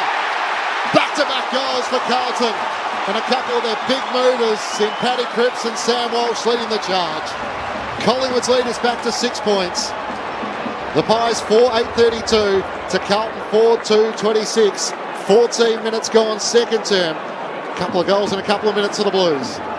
And you're right, Clinchy, the two of their prime movers stepping up to the plate and producing kicking goals as midfielders, but it's a centre square bounce work that they've actually, I think, kicked 3 out of their 4 goals, the Blues. So Chera's had a hand in nearly all Chera's of them. had a hand in, I think all three of them. So that's certainly an area of the game that the Pies are going to have to clean up, because that's where Carlton look their most dangerous, when they can get 1v1s forward of the football. And obviously when you do that from the centre square bounce, it's hard for Howe and Moore to come off and intercept. Jacob Wiedering subbed out in the first term with what sounds like an AC joint injury to his shoulder. So Jack Carroll out there. Restart back in the middle. Chera first, hands to it for the Blues. Hand pass off to O'Brien. Given tackles him. Gets it away in time though. Back here to Hewitt. Dummies the hand pass around Cox. Wrong foots him. Goes towards half forward. Chest mark taken. Again, this time by Jack Carroll, who was the sub made. Playing up forward here, Carroll. 55 from goal. Wheels around. Left peg. High towards the pocket. And just spoiled over the boundary line by Nathan Murphy. So a stoppage deep in attack for the Blues at the City end. They trail by just 6 points now. 4-8 plays 4-2. 16 going here, second term. Pretty brave. Jack Carroll just jumping in. Charlie Curnow slips through. Very brave. Look for a little Zach Fisher running on left foot here. Throwing back in, the Blues deep in attack. Cox in front, wins down the tap. Josh Dacos over around the footy. Here is Fisher right on cue. Can't keep the ball live as he's tackled out of play in the right forward pocket for the Blues. City end of the MCG. Collingwood by 6 points. Pies with the first goal this second quarter. Carlton with the last two. Thrown back into play to Koning and Cox. Cox up early. De Koning wins down the tap. Adams is there for Collingwood. Retreats back to Murphy. Kicks a high ball towards half-back. Darcy Cameron comes out. Young there with him. Spoils it down. De Goey's quick kick. Couldn't clear O'Brien for the Blues. Hand pass to Sard. To Hewitt. Swings the hips and gets around De Goey. Kicks inside 50. Where's Charlie? He comes out. Spoiled away once more by Murphy. Doing a good job with Moore. And the ball goes out of play in the right forward pocket for the Blues. A few repeat entries there for Carlton. The coaching staff would love seeing that. Lewis Young doing well down there with Lockie Plowman, setting the ball up really well. Pies by 6. Back in it comes. Coming to the front. Missed by John Noble in defence. Puts a tackle here on Chera and he's taken high. So Carlton free kick. Deep in attack. And Adam Chera will go back here, only 20 out in the right forward pocket. This is a result as of what you just spoke about, Murph. They're just constant repeat 50s. Probably the first time they've really been able to control it in their front half. It just shows it puts the defence and the Collingwood mids under pressure. It's been one of their best today, Adam Chera. At one stage inside 50s were 8-4 Collingwood's way in this second term. They've sort of pegged that back here, the Blues, and they can level things up here. This set shot through Chera is straight and true. Scores are level here at the MCG on Sunday afternoon. Carlton 5-2-32, Collingwood 4-8-32. 18 played second quarter on ABC Sport. This is Grandstand AFL. It's been one of their strengths this year, the goal-kicking mids, and they're worth their weight in gold. Lids, we know we love the midfielders who get forward and hit the scoreboard, and Carlton, 3 of their 5 goals today have come from Chera, Walsh and Cripps. So it's something that they've really added to their bow this year, and Chera's coming for Fremantle has really been a handy inclusion for them and been, I think, probably their best player today. He had 16 already, had the 4 score involvements, already kicked a goal. His clearance work's been the thing for mine. Out of the middle, he's been 4 clearances, yeah. 4 clearances, and I reckon 3 of those at least would be centre clearances, if not more. It's on all of them. Had just 13 disposals. Adam Chera against Sydney last week. His lowest disposal number for his new club, but influential here early. Back in the middle, Will Hoskin-Elliott for Collingwood gets a clearance, kicks towards Brown, small down by Newman. Hand pass came to Adams, to Crisp, inside 50. Ollie Henry on the lead, good spoil by Stocker. Doherty gets the hand pass out to Nick Newman on defensive 50. To O'Brien backpedaling, risky kick into the middle of the ground. Carroll takes the mark for the Blues. They stream forward. Carroll off half back, runs left, looks back to the right. Eventually does send it out wide to Plowman. It slows things down for a moment here. Scores level, 32 apiece. Plowman comes back infield for Stocker. It's only his 3rd game of this year. Goes back to Plowman, not 15, Plowman says the umpire. Now he goes by hand to Stocker. Pressure here as they press back forward here through Myercheck, but the Blues still have the footy. It's marked by Doherty. Pressure coming late from Ginnivan. Illegal contact from Ginnivan, in fact. So the former skipper wins the free kick. Doherty comes inboard now for Sard on the back edge of the square. It's an awkward build-up here for Carlton. They're trying to find their way forward. Dow marks, lays off the hand pass back to Sard. Can he kick for distance? No, just goes up the line. It's marked 65 from goal by Carroll. Reached up, took the overhead mark, plays on now. High entry, top of the goal square, up goes Sidebottom in defence. At the drop, picked up by Murphy of the Pies, brought to ground here by Owies, top of the goal square. The umpire's going to say, let's ball it up at the City end. It's scores level 4-8 plays 5-2, about to hit time on here in the second term from Grandstand AFL. 12 inside 50s apiece in this second quarter. Chris with a quick clearing kick to Murphy, tries to knock it on to Noble and now becomes the tackler. As Cottrell has the footy locked to him, the umpire will throw it up in the left forward pocket for the Blues. Carlton with 3 straight to Collingwood's 1-4 in this second term. After the Pies led by 8 points at quarter time. Toss back up to Koning, tries to tap it to the boundary. Cripps can't gather. Crisp sockers it off the ground for Collingwood. To Cottrell, hand pass to Cripps, trying to link up with Dow. Was he held? No. Dow becomes the tackle on Murphy. Great effort from Paddy Dow, trying to make his moments count back in the senior side, playing his first game since round 23 last year against the Giants. Up it goes, Swansea stoppage for the Blues, brought away by Hoskin Elliott, off to Pendlebury under pressure, squeeze the kick out here, it's only as far as Cottrell, 50 out from goal here for Carlton, send them back deep in attack and going up and marking again, nice intercept from Nathan Murphy, he's doing it all day. And he brings it across the defensive goal mouth here for Quaynor. 4-8 plays 5-2, 32 apiece here. Collingwood Carlton on Sunday afternoon at the MCG. Quaynor thumps it long beyond defensive 50 members side. 3-on-2, reaching up from behind Tyler Brown. Ricochets down towards O'Brien for the Blues. Out here Newman, hand pass inboard. Oh, he's crunched, big tackle. Lost the footy. Great pressure it was from the Pies and Jamie Elliott. Gets up to his feet. Maybe he winded himself in that bit of contact there on that tackle. The umpire will ball it up at half forward for Carlton. Scores level, 32 apiece from the throw. Cripps comes up with it. Charges Carlton forward. Hand pass to Owies on 50. Gets around a lunging Howe. Kicks to the pocket. It's too wide. And out of bounds on the fall. Darcy Moore took the mark, canning into the fence. He had it all under control. And has it up against the left behind post in the Magpies defensive 50. Drives a kick in the direction of Mason Cox and Darcy Cameron up. Big Mason takes the mark. With the goggles, seeing as clear as daylight as he takes the mark on half back for the Pies. Looks around the members' wing. Meyer checked the marking target from the back. Ollie Henry almost pinched it, couldn't take the mark. Plowman's hand pass picked off by Myercheck. On all fours tries to fight for it. Lays the tackle on Newman. Brown with a kick towards the top of the 50. And Sam Doherty takes the mark for Carlton. Back inside the defensive 50 and Adam Sard has it. Sard will switch it back to Doherty. And at right half back. Short kick up the line to Lockie O'Brien. It's his 50th AFL game today, Lockie O'Brien. Up the members' side he goes. Cripps worked underneath it. Down there by Josh Dacos, or a free kick going the Carlton skipper's way. Not sure you can do that. Just tunnel him, just jump straight into his back. You're going to have to disguise it a bit better at least. Paddy Cripps has Walsh running by, gets the hand pass off to him. Walsh will kick up inside forward 50. Look for Charlie Curnow. In from the side of the spoil from Howe. Darcy Moore's hand pass swept out wide here for Maynard. Evades Motlop, kicks infield now. Doherty coming late to make the contest. Elliott, he's not paid the mark. Ball comes to ground. Away they go here, the Pies to Goey. Merges with it. His kick's a shocker as well. It missed the target of Dacos and rolls out of bounds for a throw-in. Members side, true centre wing closest to us. It's 4-8-32 the Pies. The Blues are 5-2-32. The same score, 24 goal in second term here at a packed MCG on Sunday afternoon. Looks like they're just feeling themselves out still at the moment, doesn't it? Sam Doherty with 19 disposals leading the way in this match. 10 in the second quarter from the throw-up. Dow works it in the middle of the ground for the Blues to Stocker. Too sharp in the end for Carroll, who had it spoiled away, and Josh Dacos swoops onto it for Collingwood. At the back edge of the centre square, looks out to the southern side of the ground, kick for Ginnivan, won't make it to him. And Sard takes the intercepting mark for Carlton, flares it out under the Shane Warne stand, and the mark's taken by Cottrell. Matt Cottrell again just slows things down. Third-year player. Goes high inside forward 50, a little too deep though, through the fingertips of Howe, picked up by Curnow, 45 out, snaps towards goal, all the way Charlie Curnow.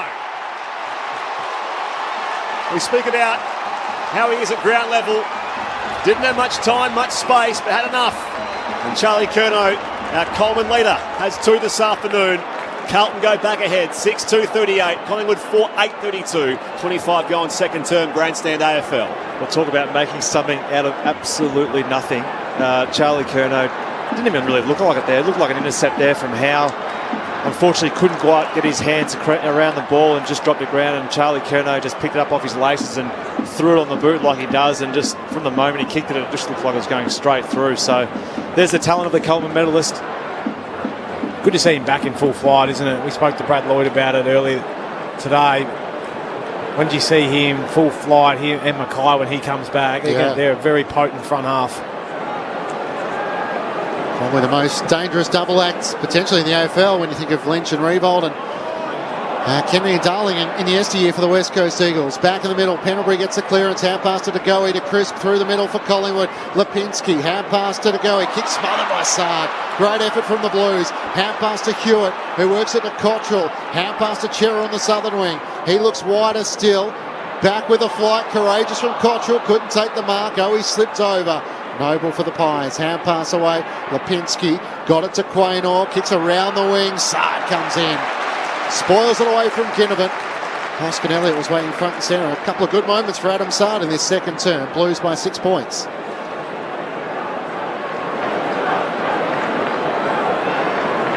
Back in it comes, southern side of the MCG. Cox and Silvani, unlikely ruck opposition. Hewitt, hand pass back to Silvani. Works the man forward, hand pass back off to Walsh, and now Cottrell out wide for Motlop. He can get around Howe, shrugs the tackle, nurses the kick up the boundary line where it's marked by Jack Carroll. He's 65 out, sends it on its it's out of bounds on the full. So Collingwood ball at right half back. It's the Blues by 6 points here. Jess Webster on the boundary. Just a minor concern for Darcy Cameron on the Pies bench. He copped a bit of friendly fire and came straight to the bench and just had a little bit of blood in his mouth. I think he's okay. He's gotten checked out by the doctors, but just a little bit dazed. I think this is going to be out of play before the kick took place. So he played on outside, didn't he, I think? Yeah, so rather than being in the back pocket for Collingwood, it's taken back to half forward for the Blues. Closing in on half time. Carlton have returned to the lead by 6 points. Cox and Silvani doing the ruck work. Silvani got rid of Cox and then gathered the footy. He was tackled immediately by Big Mason, and the umpire will throw it up. Quickly does so. Silvani palms it down to Chera. Hand pass to Hewitt, links up with Dow, trying to get around Crisp. He breaks the tackle, kicks into the pocket. Charlie Curnow comes out, Moore works him underneath it. The two scrap for it now at ground level. Moore with a good tackle, and Quaynor over the top to ensure the ball can't come clear. The umpire will toss it up in the left forward pocket for the Blues, leading by 6 points.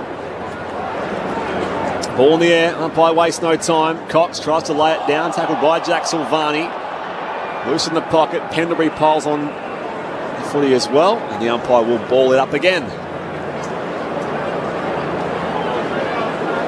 Up it goes. Both rucks missed it. Back forward by Walsh, marked by Noble on the last line here for the Pies, and he brings it across. Defensive goal here for Jeremy Howe. So Howe, just before the siren of half-time, works it over the top to Josh Dacos, who hand passes inboard to Brother Nick. And that's the first half done and dusted. Carlton return to the lead by 6 points thanks to a 4-goal-to-1 second term after Collingwood led by 8 points at quarter time. The Blues 6-2-38 to Collingwood 4-8-32. For Carlton, 2 goals to Charlie Curnow, individuals to Chera, Cripps, Walsh and Durden. Meanwhile, for the Magpies, their goals have come through to DeGoey, Elliott, Henry and Sidebottom. Half-time at the MCG, Carlton lead by 6 points. Earlier it was St Kilda, 53-point winners over North Melbourne, with Max King booting 3. We'll hear from Brad Hill shortly. And the final match of the round taking place from the Adelaide Oval. It's Port Adelaide taking on Essendon. We'll take you to the second half of that match at the conclusion of this one at the MCG. Matt Clinch and Brett Sprigg calling the action. Jess Webster down on the boundary. The thoughts of Brett Delidio and Mark Murphy with you on ABC Sport. Well, probably after the first 10 minutes in that second quarter, Carlton started to get their game going. They're possessing the ball a lot more than what Collingwood are doing. There's 5 guys with nearly 20 disposals. Oh, well, Hewitt's on 21, Sam Doherty on 19 and Sard on 18, who are running half-back flankers. But Chera's had 19 himself as well as Walsh. So they're not going quick. They're just possessing the ball, trying to work their way through, because the last thing they want to do is go long and strong because Howe and Moore just plays in their hands. But they've got to be a bit more methodical about it, which they're starting to do and start to work their way in terms of getting the game back on their terms. So it did look like they were shell-shocked after Wiedering went down, and then it's sort of within 10 minutes of that start of that second quarter, they started to get their game going a little bit more. Well, they should have been too, though, because Collingwood had their opportunities in front of goal. They could have really capitalised. I think it's a great lesson for young Ginnivan, and just say, mate, keep respecting the game. You know, he's run into an open goal, hits the post, then gets one dead in front and misses. It's like there's just a little friendly reminder, isn't it, that don't ever disrespect the game of footy, mate. It always comes back to bite you. But I've always been told that football's a great leveller. It is. At some point, it'll get you. Very rarely do you go from week to week and just experience the highs. So there's obviously a second half to go, but as you said. That's it. But I think it's we spoke about their Collingwood's ability to guard space, but unfortunately at some stage as they get closer to goal, you've got to tighten that space, and they're continuing to sag off, and that's the reason why they got a couple of those goals late, the Blues, is because they weren't close enough to their direct opponent, which allowed them just to work their way down. They went from centre-half back slow all the way down to the stoppage at the top of the goal square. At some stage, set up strong defensively, but you've still got to close it and make it a contest, you know. So that'll no doubt be the focus of Craig McRae and Justin Lepich and the defensive crew down there for the Pies. So, we're actually guarding some reasonable space here and forcing them slow and long at times, but other times you just got to close that and really make it a contest. Yeah, because when you do get them slow, then that's the time just to close the space and then to go whack. Because around the ball and in general play, they are actually closing space really well, and press has been really, really evident. Something I've been really impressed by Collingwood today is that their attack on the ball and the man's been really first class. It's just when they do slow them up, it does give you a chance then just come over and kill the ball rather than still playing off your man. But you know as well as I do, it only takes one person to slip up, which causes a chain reaction down the field. You say, well, you just weren't quite on and ready to go on your bloke. There's an easy little chest mark. All right, and then he goes back. Another bloke just switches off for a short amount of time. There's another one. And before you know it, they were at the top of the goal square.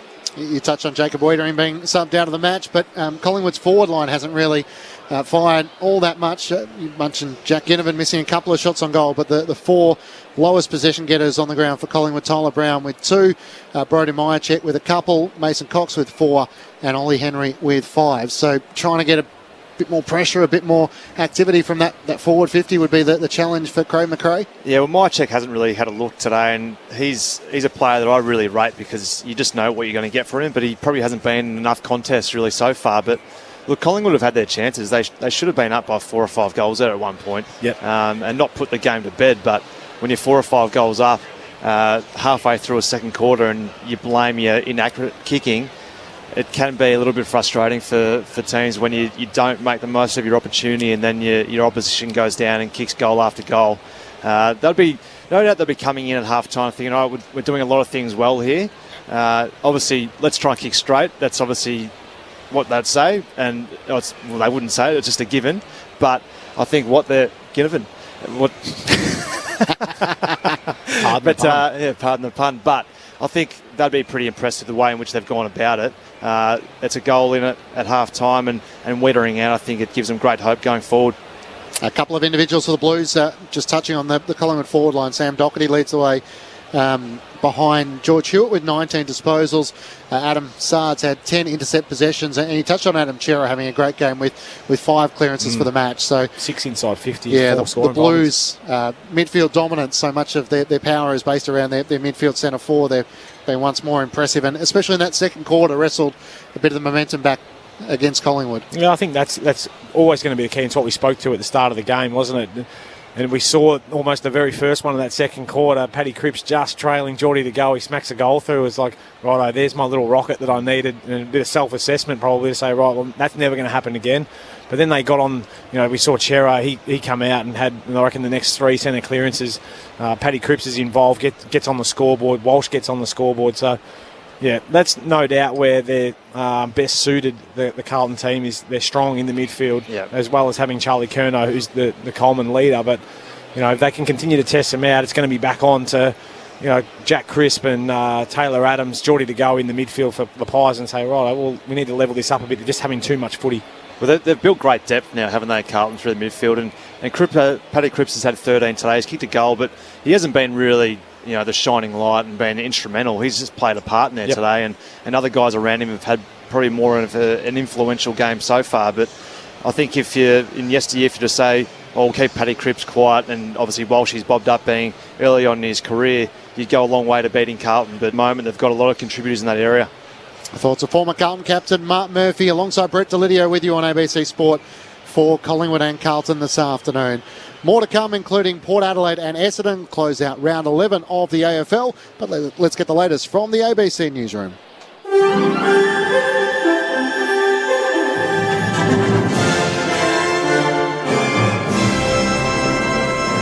ABC News with Glenn Lauder. China's foreign minister has met with the Pacific Island Forum's Secretary-General in Fiji. Media had been invited to film the opening remarks, but as our foreign affairs correspondent Stephen Jedgetts explains, Chinese officials briefly attempted to block the ABC's access before local officials intervened. This is rather typical of the secrecy and the suspicion that surrounded this entire trip, at least when it comes to Chinese officials. Journalists have had no opportunity so far to put any questions to Wang Yi during this trip. Local journalists in Solomon Islands were told that they weren't allowed to ask a question to him. They boycotted the event as a result. Journalists were kept at a real distance in both Kiribati and Samoa, much to their frustration. And we are seeing, at least so far, a similar pattern here in Fiji, with no real or meaningful access granted to journalists so far. The Federal Finance Minister Katie Gallagher says a move to implement spending caps on federal election campaigns should be considered. While expenditure caps exist at a state level, at a federal level there are currently no limits on how much parties can raise or spend trying to get elected. Senator Gallagher says money shouldn't be dictating election outcomes. I think it's definitely a question we should look at and explore further in light of the democracy, how it's working and the impact on elections. But this is for the Parliament to decide, not for individual members. The Royal Australian College of General Practitioners warns that primary healthcare in Australia is on the verge of collapse. The number of young people choosing to become GPs has dropped to its lowest level in over 5 years. Dr. Isabel Hansen from the RACGP says without proper staffing, wait times for GP appointments will get worse. This workforce shortage can lead to catastrophic outcomes in Australia because primary care is the backbone of our health system. 80% of healthcare happens in community, and this is management of diabetes, early diagnosis of cancer, management of depression and anxiety. The head of surgery at Royal Perth Hospital says multiple injuries were sustained during a boating incident at the Horizontal Falls in WA's far north. A dozen patients were flown to Perth from Brisbane with serious injuries after the mishap which occurred at the falls on Friday. 2 patients have since been discharged from RPH. Details of the accident are still unclear, but Dieter Weber says the patients have been treated for a range of injuries. Injuries such as broken bones, various musculoskeletal injuries, ligament injuries. Other operations have ranged from various orthopaedic procedures and plastic procedures. Investigators in Texas have started looking at how critical mistakes were made in response to the deadly Uvalde school shooting, which killed 19 students and 2 teachers. Here's David Rowlands. With calls mounting for an independent probe and criticism of the law enforcement response growing, police from cities as far away as Houston and Dallas have arrived in the town of just over 15,000 people to help support local authorities.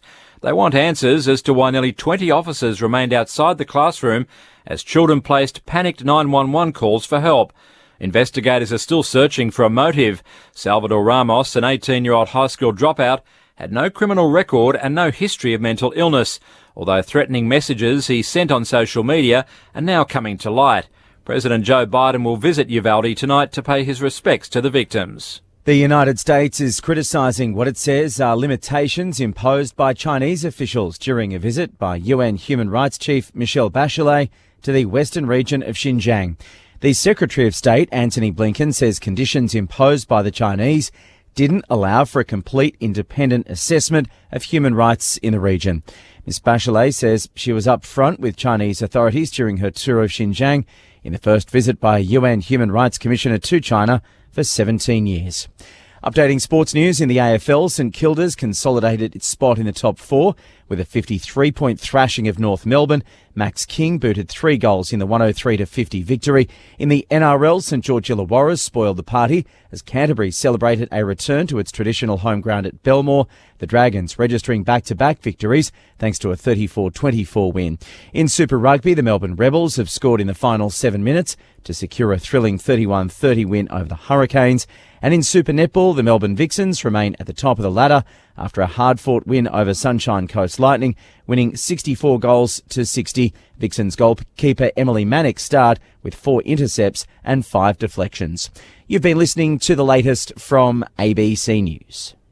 Massive interest rate cuts from the 25% increase. Infectious. Keep across the news that matters to you with the ABC Listen app. Get up-to-the-minute local, national and world news, live and on demand. US and NATO officials believe in-depth investigations from ABC podcasts. Like Triple J's Hack, ABC News Daily and many more.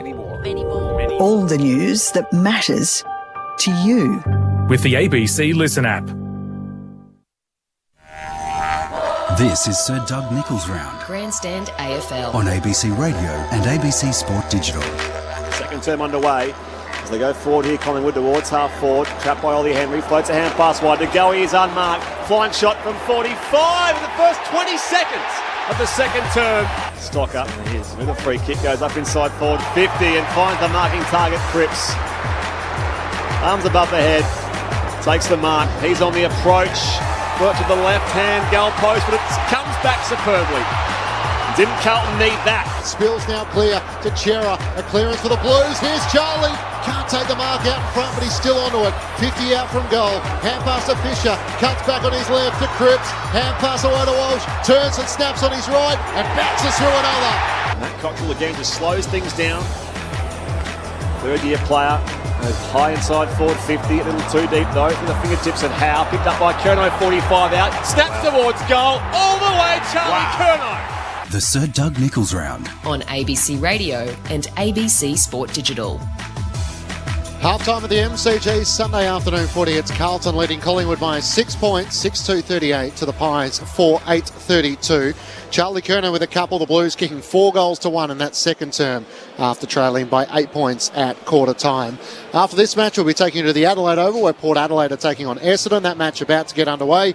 And earlier, St Kilda 53-point winners over North Melbourne. Max King booting 3.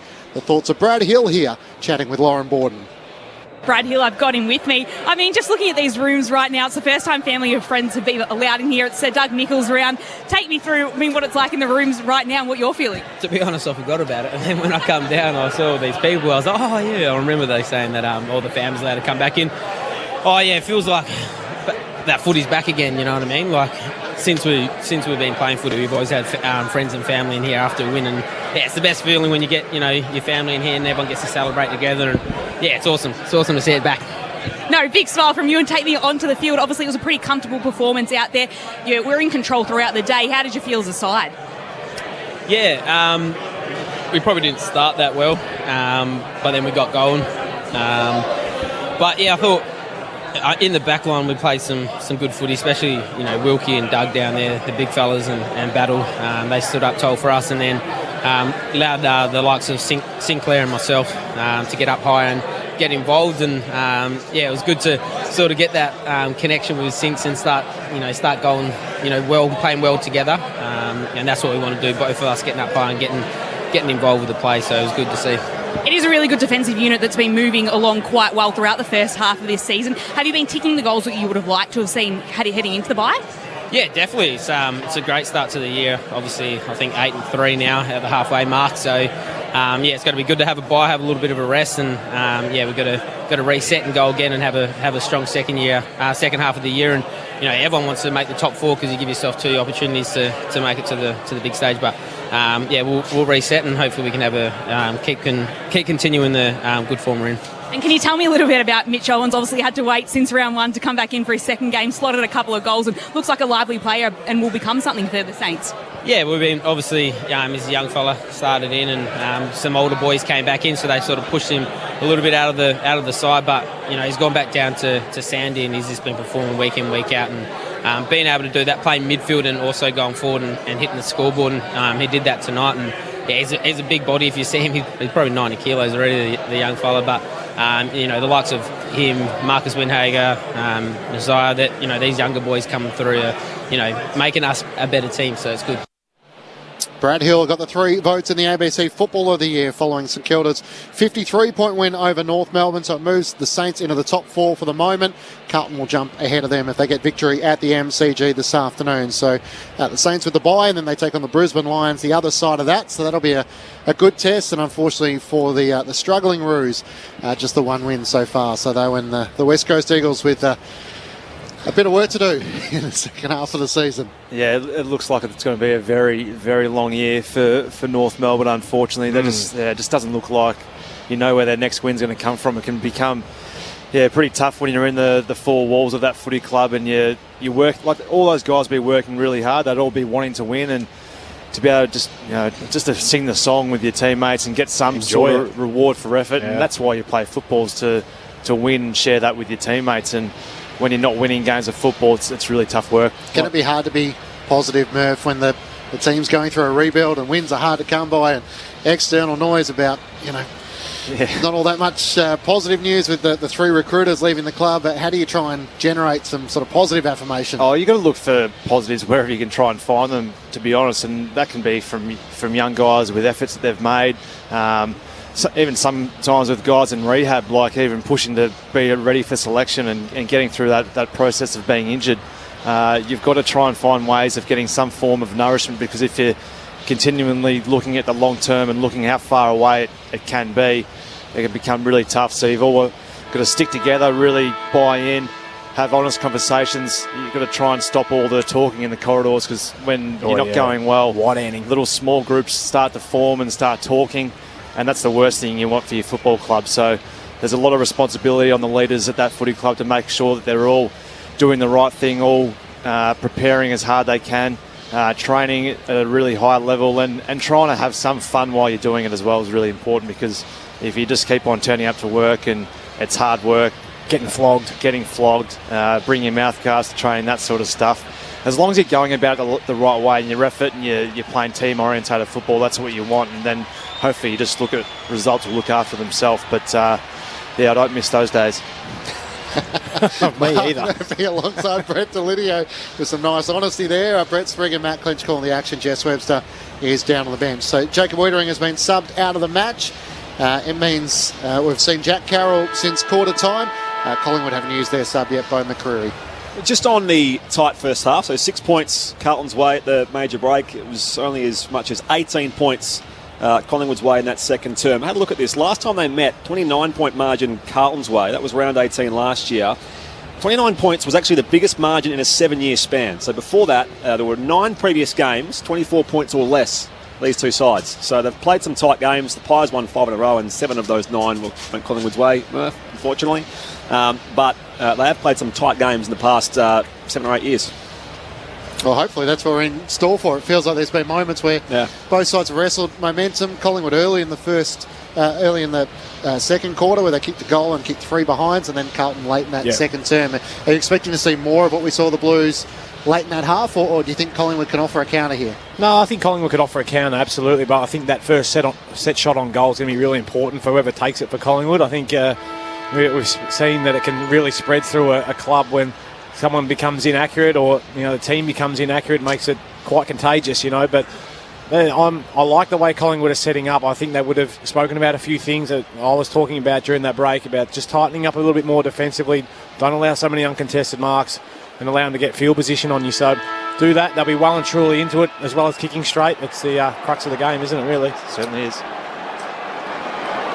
So as day becomes night, second half underway. Carlton by 6 points to Goey for the Pies. Waits for a hand pass here to Adams. Now they can win the first clearance. Adams just tumbles it towards half forward. Out to meet the footballer Pinsky. Takes Cottrell head on. Hand pass out wide for Sidebottom. Spins around the Nunes tackle. Hand pass goes straight to Walsh of the Blues. Lays it off by hand to Cottrell. He looks at the options. Fires the handball inboard now for Dow. Steps it infield away from Pendlebury. On the drop here for the Pies though. Cameron off to Quaynor. Comes back infield for Adams. Makes a contest late to Sard. Here's Cripps for the Blues. Hand pass was chopped off by De Goey. It's a hot footy again in the middle of the MCG. Adams piles in. Umpire lets them play for a moment. Cripps off to De Goey. Collingwood go forward again. Out to just inside 50. Myercheck in the contest tries to parry it to advantage. They come in and Nunes can clear the footy for the Blues. It'll come out wide now for Nick Newman on the outer wing. Got it from Dow. Hand pass to Hewitt. Back to the run of Newman on the southern side of the ground. Good vision. Pulled his kick to Owies at the top of the 50. Inside 50. Charlie on the lead. Can't take the mark. Darcy Moore right onto him. Charlie's back onto it. Flying shot on goal. Misses to the right. Zach Fisher with his arms out in the corridor. But Charlie was going himself. And the Blues lead by 7 points. Opening minute of the third term. Josh Dacos brings it beyond offensive 50. Here's Ginnivan. It's a simple chest mark. Chorus of boos from the Carlton faithful. Here comes inboard for Jack Crisp. The lad from Myrtleford works the hand pass forward here for De Goey from the logo commentary side. Up inside forward 50. Mason Cox. Good separation against Plowman. Lays off the hand pass to Adams. Stops, props, goes the fend on Plowman. He's 55 from goal. Squares it now to Sidebottom, who takes the chest mark. 45 out. He can go on in turn closer to home where it is marked in the pocket. Down there by Lipinski. And he'll have the set shot from no more than 25 metres out. Down to Jess Webster on the boundary. So I popped the beanie on at half-time, guys, as the temperature drops here at the G. And I've just noticed some of the Collingwood players are wearing jackets on the bench as well. So it makes me feel a little bit better that I'm not the only one feeling it. The temperature's certainly dipped, that's for sure. Toughen up, Jess, I reckon. Pat Lipinski, the former Dog, in the pocket, opens up the angle. And the Magpies have the first goal of the third term. 5-8-38. They close the gap to a 1 point game. Carlton 6-3-39. 2.5 played third term. ABC Sport. This is Grandstand AFL. Apologies, Jess. I said the bloke in the heated box upstairs. I'm sweating. But Lipinski was down there for an eternity, wasn't he? He could have been given the ball straight away from Mason Cox if he had a turn and gone. But handballed off to Taylor Adams and just got pressured a little bit. But it was a nice play to square it up to the offside winger in Steele Sidebottom, just running his patterns, and eventually got it onto Lipinski in that pocket, Murph. I'm just wondering about Mason Cox. Do you reckon he has brighteners in those glasses, like when it becomes night? Has to. I was going to ask you at night whether it becomes get the yellow ones in. Yeah. So 5 individual goal scorers for the Pies. Charlie Kerner with a couple for the Blues, and Collingwood peg one back early here. Cameron wins down the tap. To go, he can't break his way through. He's tackled by Paddy Cripps, and the umpire will throw it up. Spoke recently, Mason Cox, about just how bad his vision is and how necessary the goggles are, despite some of the jokes that have gone his way. Yeah, repetitive pokes in the eye, so it is a health concern for him, even though we make light of it. But Sam Walsh can't break his way clear. Footy locked to him, and good follow-up effort from Darcy Cameron. Gets up and competes with Cripps in the ruck. Unfortunately, puts it over the shoulder and gives away the free kick for all his good work. So the Carlton captain has it in the middle of the MCG. Players streaming forward. Cripps decides to go long, straight down the middle to Koning's gone forward in the pack. He brings it down to the front. Quain all there, becomes the tackle on Fisher. Was that over the shoulder? Got the hand pass to O'Brien. Kicks to the goal mouth. Did they take the advantage? They did. So it's going to be a behind. Jeez, you can't get that Fisher advantage, has his arms out going, what about my free kick? As Lockie O'Brien had the shot on goal. He didn't make the distance, through for a minor score. Carlton by 2 points. Maynard drives it long beyond offensive 50. Darcy Cameron comes up in front, takes the mark ahead of O'Brien. The right half back here for the Pies. Darcy Cameron, big role of course in the absence of Brodie Grundy. First choice ruck at the Pies. There's Mason Cox in the contest down there with Lewis Young, and it's knocked out for a throw-in. Members side of the ground here at the MCG. Carlton by 2 points. 6-4 plays 5-8. 5 go on third term. Earlier, the Saints over North Melbourne by 53 points. Port Adelaide Essendon getting underway at Adelaide Oval. Toss back into play. Cripps continues doing the ruck work for Carlton against Cameron. Gathered though by Jack Crisp of Collingwood. Hand pass to Cameron, who dribbles a kick towards the boundary line. Paddy Dow races after it. Picks it up for the Blues. Hand pass to Stocker at right half back. Pulls his kick to Cripps, who hasn't moved. Centre of the members' wing. Looks up further afield. He has Charlie Kerner and Jack Silvani inside the attacking 50. Decides to go short after veering into the corridor to Sam Walsh. Back to Dow around the boundary line. Good ball movement from the Blues. Just waiting for options to present. Paddy down, veers out to the right, kicks along inside 50. Silvani's trying to get a fly at it from the back. Spills down to the front. Owi's hand pass out to the left pocket. Fisher hard against the boundary. Throws it to the boot, but misses to the left-hand side, near side. A minor score. Carlton by 3 points. 5 minutes gone, third term. ABC Sport. Quick kick out. Goes to Nick Dacos from Jeremy Howe. Dacos in the left back pocket. Called to play on now. Makes it an defensive 50 for Pendlebury. Game number 344 for him today, the Collingwood skipper. And he finds his premiership teammate still side bottom. So a slow, considered approach here for the Pies. Trail by 3 points. Side bottom called to play on. Gives it a roost up the outer side of the MCG. 2-1-2. Myercheck, big leap. Couldn't pull down the grab. Away comes Chris. Bursts through. Breaks the tackle. Adams receives the hand pass. Lays it off by hand to Elliott. Goes inside forward 50. Mason Cox in the contest with Young. The umpire spotted the free kick for a hold on the American Pie. And he's 55 from goal. Now we're streaming forward, but Mason Cox may take the set shot here. He's going back on the 45-degree angle. Has he got the journey, Murph, from here? I feel he's a bit too far out. He's not the purest striker of the footy, is he? He's great from 25, 30 out. He seemed a little pensive, didn't he, Mason Cox? He connects from 50 to the city end. It certainly got the carry. It's missing near side for a minor score. Collingwood 5-9-39. Carlton 6-5-41. 7 going third term. ABC Sport Grandstand AFL. Let's check into the Adelaide Oval. Port Adelaide taking on Essendon. Ben Cameron. Yeah, 12 minutes into this contest, Clinchy, it's Port Adelaide leading by 10 points. They're 2-1-13. Essendon 3 behinds. Rosie and Finlayson the goal kickers. Thanks, Benny. Newman straight down the middle for the Blues. He's turned it over. Howe runs onto it, kicks inside 50. Elliott one-on-one with Newman. Couldn't take the mark. Something's off the ground, but it ricochets into Lewis Young and goes out of play up against the right behind post. Jamie Elliott did a lot right against Newman and almost pounced to throw in Collingwood deep in attack, trailing by 2 points.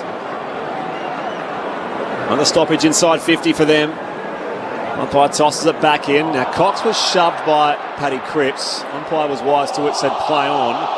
Elliott dumping the tackle. Footy comes loose. Bolsher hand pass out wide. O'Brien, they can link up by hand here, the Blues. The kick will come beyond defensive 50 to Fisher. Zach Fisher received it from Newman. Stabs the pass here. It's picked off though by Pendlebury. Pendlebury brings it back infield. Mark by DeGoey front edge of the square. From centre half forward. Flares it inside forward 50. Couple of bounces to Myercheck. Off here to Lipinski. Can have a flying shot from 35 with a snap. Pat Lipinski can bring it home for his second. And the Pies are back in front. 6-9-45 plays 6-5-41. 8.5 played third quarter here at the MCG. Brett Delidio, Mark Murphy. Well, it just comes back to Scotty Pendlebury reading the ball and intercept mark, and as Scotty Pendlebury does, just knew exactly where his teammates were once he did mark it and just turned straight inboard, and the goal just results on the back of the Collingwood captain just reading the play and just being too clever. I was a bit worried about that one-step kick from Geordie DeGoey. I thought, oh no, he's cost him another opportunity, but well butted up by Myercheck. Pat Lipinski's been dangerous inside that forward 50 to start this third quarter. It's his second goal already, proving to be a bit of a handful down there. He's a nice looking player, I reckon, Lipinski, isn't he? Been a good addition. Just adds something a little bit more, like in terms of class-wise, to the Collingwood outfit. Traded for pick 43 after 56 games with the Dogs across 5 seasons. Back in the middle of the ground, Taylor Adams gets a clearance for Collingwood. Kicks towards half forward, charging out Myercheck. Bounces into Nunes, the ball spills clear. Plowman with a hand pass to Walsh for the Blues. To Nunes, who's back on his feet. To Chera, under pressure from Sidebottom. Walsh got an awkward bounce and Sidebottom swoops back on it for Collingwood. Hand pass to Pendlebury, linking up with Sidebottom once more. Round into a dead end. Plowman with the tackle. No whistle for holding the ball. Fisher swoops onto it. Hand pass away to De Koning. Works it back to Hewitt. The Blues advance forward nevertheless. Out wide to Silvani, who marks on the members' wing. It's probably the quickest hands I've seen from Zachy Fisher through the corridor there. Pies by 4 points. Silvani comes inboard for Doherty. On the logo members' side. Slowly switch across. Half back, Nunes. The southern wing now. Walsh in plenty of space. Possession number 23 coming up for him. Needs the neat entry here. Cripps, second bite. Pulls in the mark. We had Quainer coming to close him Cripps did well on the second bite, controls the overhead mark, 45 out, an angle slightly better than 45 degrees. It was pretty poor from the Collingwood forwards there. They had them locked in on this members' wing, but they allowed them to get back inside the ground. And then once they did that, it just opened up for him, Sam Walsh. But there was a little bit overplayed from Isaac Quainer. Just need to take the body with his spoil. Just as Collingwood recovered the lead a short time ago, Patrick Cripps with a set shot at the punt road end, connects from 48 metres out, right to the line, and knocked through for a minor score left-hand side. Carlton 6-6-42, trailing Collingwood to a 6-9-45, 11 going third term. For a 3-point lead, the Magpies' way. After 2-0 in this third term, the Pies' way. Howe brings Collingwood out of defence. Long kick towards Cameron in the pack against De Koning. And spoiled out of play for a boundary throw in front of the Carlton bench. Jacob Wiedering subbed out after the first quarter. And Jack Carroll came into the action. Bo McCreary still not required for the Pies. Matt Clinch alongside Brett Sprigg called the action. Jess Webster down the boundary. Mark Murphy and Brett Delidio, your experts. Thrown back in. Cameron works his way to the front against De Koning. Clears the 2. Walsh gathers. Couldn't link up with Chera. Tyler Brown slung and a tackle by Paddy Dow, and the footy stuck underneath Brown, and the umpire will throw it up. Jess Webster on the boundary. Braden Maynard's just gone down into the rooms for the Pies. He's got quite a severe gash on his head. He'll probably have to go downstairs to get a few stitches, and hopefully he'll be back out here. Away from the congestion, Adams' hand pass picked off by Newman, off to Doherty. Carlton go back forward again, leaping up. Curnow was taken. No, he's given away the free kick, or a free kick going Collingwood's way anyway from half-back. We'll come back. Silvani, it was infringing on Howe. So we'll come back here, 40 out from Collingwood's defensive goal, Jeremy Howe. We'll come to find Noble at right half back to see a replay of that decision. Noble called to play on. Drives it long, members side, 2-on-2. De Koning wants to sit, won't get it. It's hacked away out of the air by Walsh. Hand pass back to Doherty. They'll try again here through Carroll. Off to Paddy Dow. Back to Carroll. Works his way through traffic. It was run down though. Good pressure lost from Ollie Henry. And the kick then goes straight down the throat of Josh Dacos at right half back for the Pies. Collingwood by 3 points as Dacos looks for options at half forward. In two minds and decides to go wide to Noble. He marks just inside the boundary. Had some great pressure efforts in the match against Freo. Son of North Melbourne coach David sends Collingwood towards half forward. Darcy Cameron's there in the pack. Ollie Henry flew as well. Front and centre crisp for Collingwood. Hand pass to Goey. Side bottoms push forward. He's all on his own. Marks directly in front, 40 metres out. He's done that a few times, Steele side bottom. Yeah, well, that's just a defensive breakdown because he's playing wing out there, Steele side bottom, and we know how good a player he is, but there should be a Carlton winger who should be right beside him because he's obviously getting drawn to the ball or drawn inside for whatever reason, but if they're going to be fair dinkum about holding their balance, Carlton, they can't afford to come off blokes like Steele side bottom. In his 14th year, the experienced Magpie, two-time Copeland medalist, looking for his second from directly in front, 45 metres out, not a bad kick, just faded left, and a minor score. So the Pies doing all the attacking in this third term. They lead by 4 points. Quick work from the kick out. Carlton and the footy through O'Brien. His 50th game today. Beyond defensive 50. They converge on the wing. Cox though floats across and takes the intercept mark. Mason Cox again looks at the options. Look to send the Pies deep into attack. Away it goes. 30 out from goal. They converge. Get him at the crumbs there. Can't quite gather. Tyler Brown had the arm pinned by Paddy Dow. Footy comes loose. Brown to Chera. And now Doherty. Elliott behind him looking to tackle. Doherty's kick goes beyond defensive 50 with the fingertips of Mason Cox. Out the back though, picked up by Nick Dacos. Fires a hand pass back to Noble. Now Nick Dacos again. The little 1-2 ball goes inside forward 50 by foot. And the mark is taken by Myercheck. Good vision. Myercheck takes it 35 out directly in front. Well, I think for all the credit we give Sam Doherty, that left leg there is there for balance, Murph. It was there. Not a great deal of penetration or spin on it, but we spoke about Myercheck in that first half not having a heap of opportunities, but what he has been able to do is just provide a contest and just continually to work, gets his lick at the end of it here. Only 3 kicks, 1 kick today in fact, and this is his first real opportunity, Brodie Myercheck, and he just tugs it to the left-hand side for a minor score. Now the Pies, 6:11:47 up in Wayward. Carlton 6:42. 16 going third quarter here at the MCG Grandstand AFL. So the Blues with 4 behinds in this third quarter to Collingwood's 2-3. Pies leading by 5 points. We've had 4 lead changes so far in the match. Sard plays on into the back pocket for Carlton. Sends it towards Captain Cripps. Nudged underneath it illegally by Nick Dacos. And the free kick will go back to Cripps at left half back. No one stands them up. Now Josh Dacos does that roll. Call to play on. Cripps just chips it over the top to O'Brien. He gathers just in front of a stray fist from John Noble. Takes the mark short to the boundary where Zach Fisher has it. Collingwood by 5 points. Zach Fisher looking at options in the middle of the ground.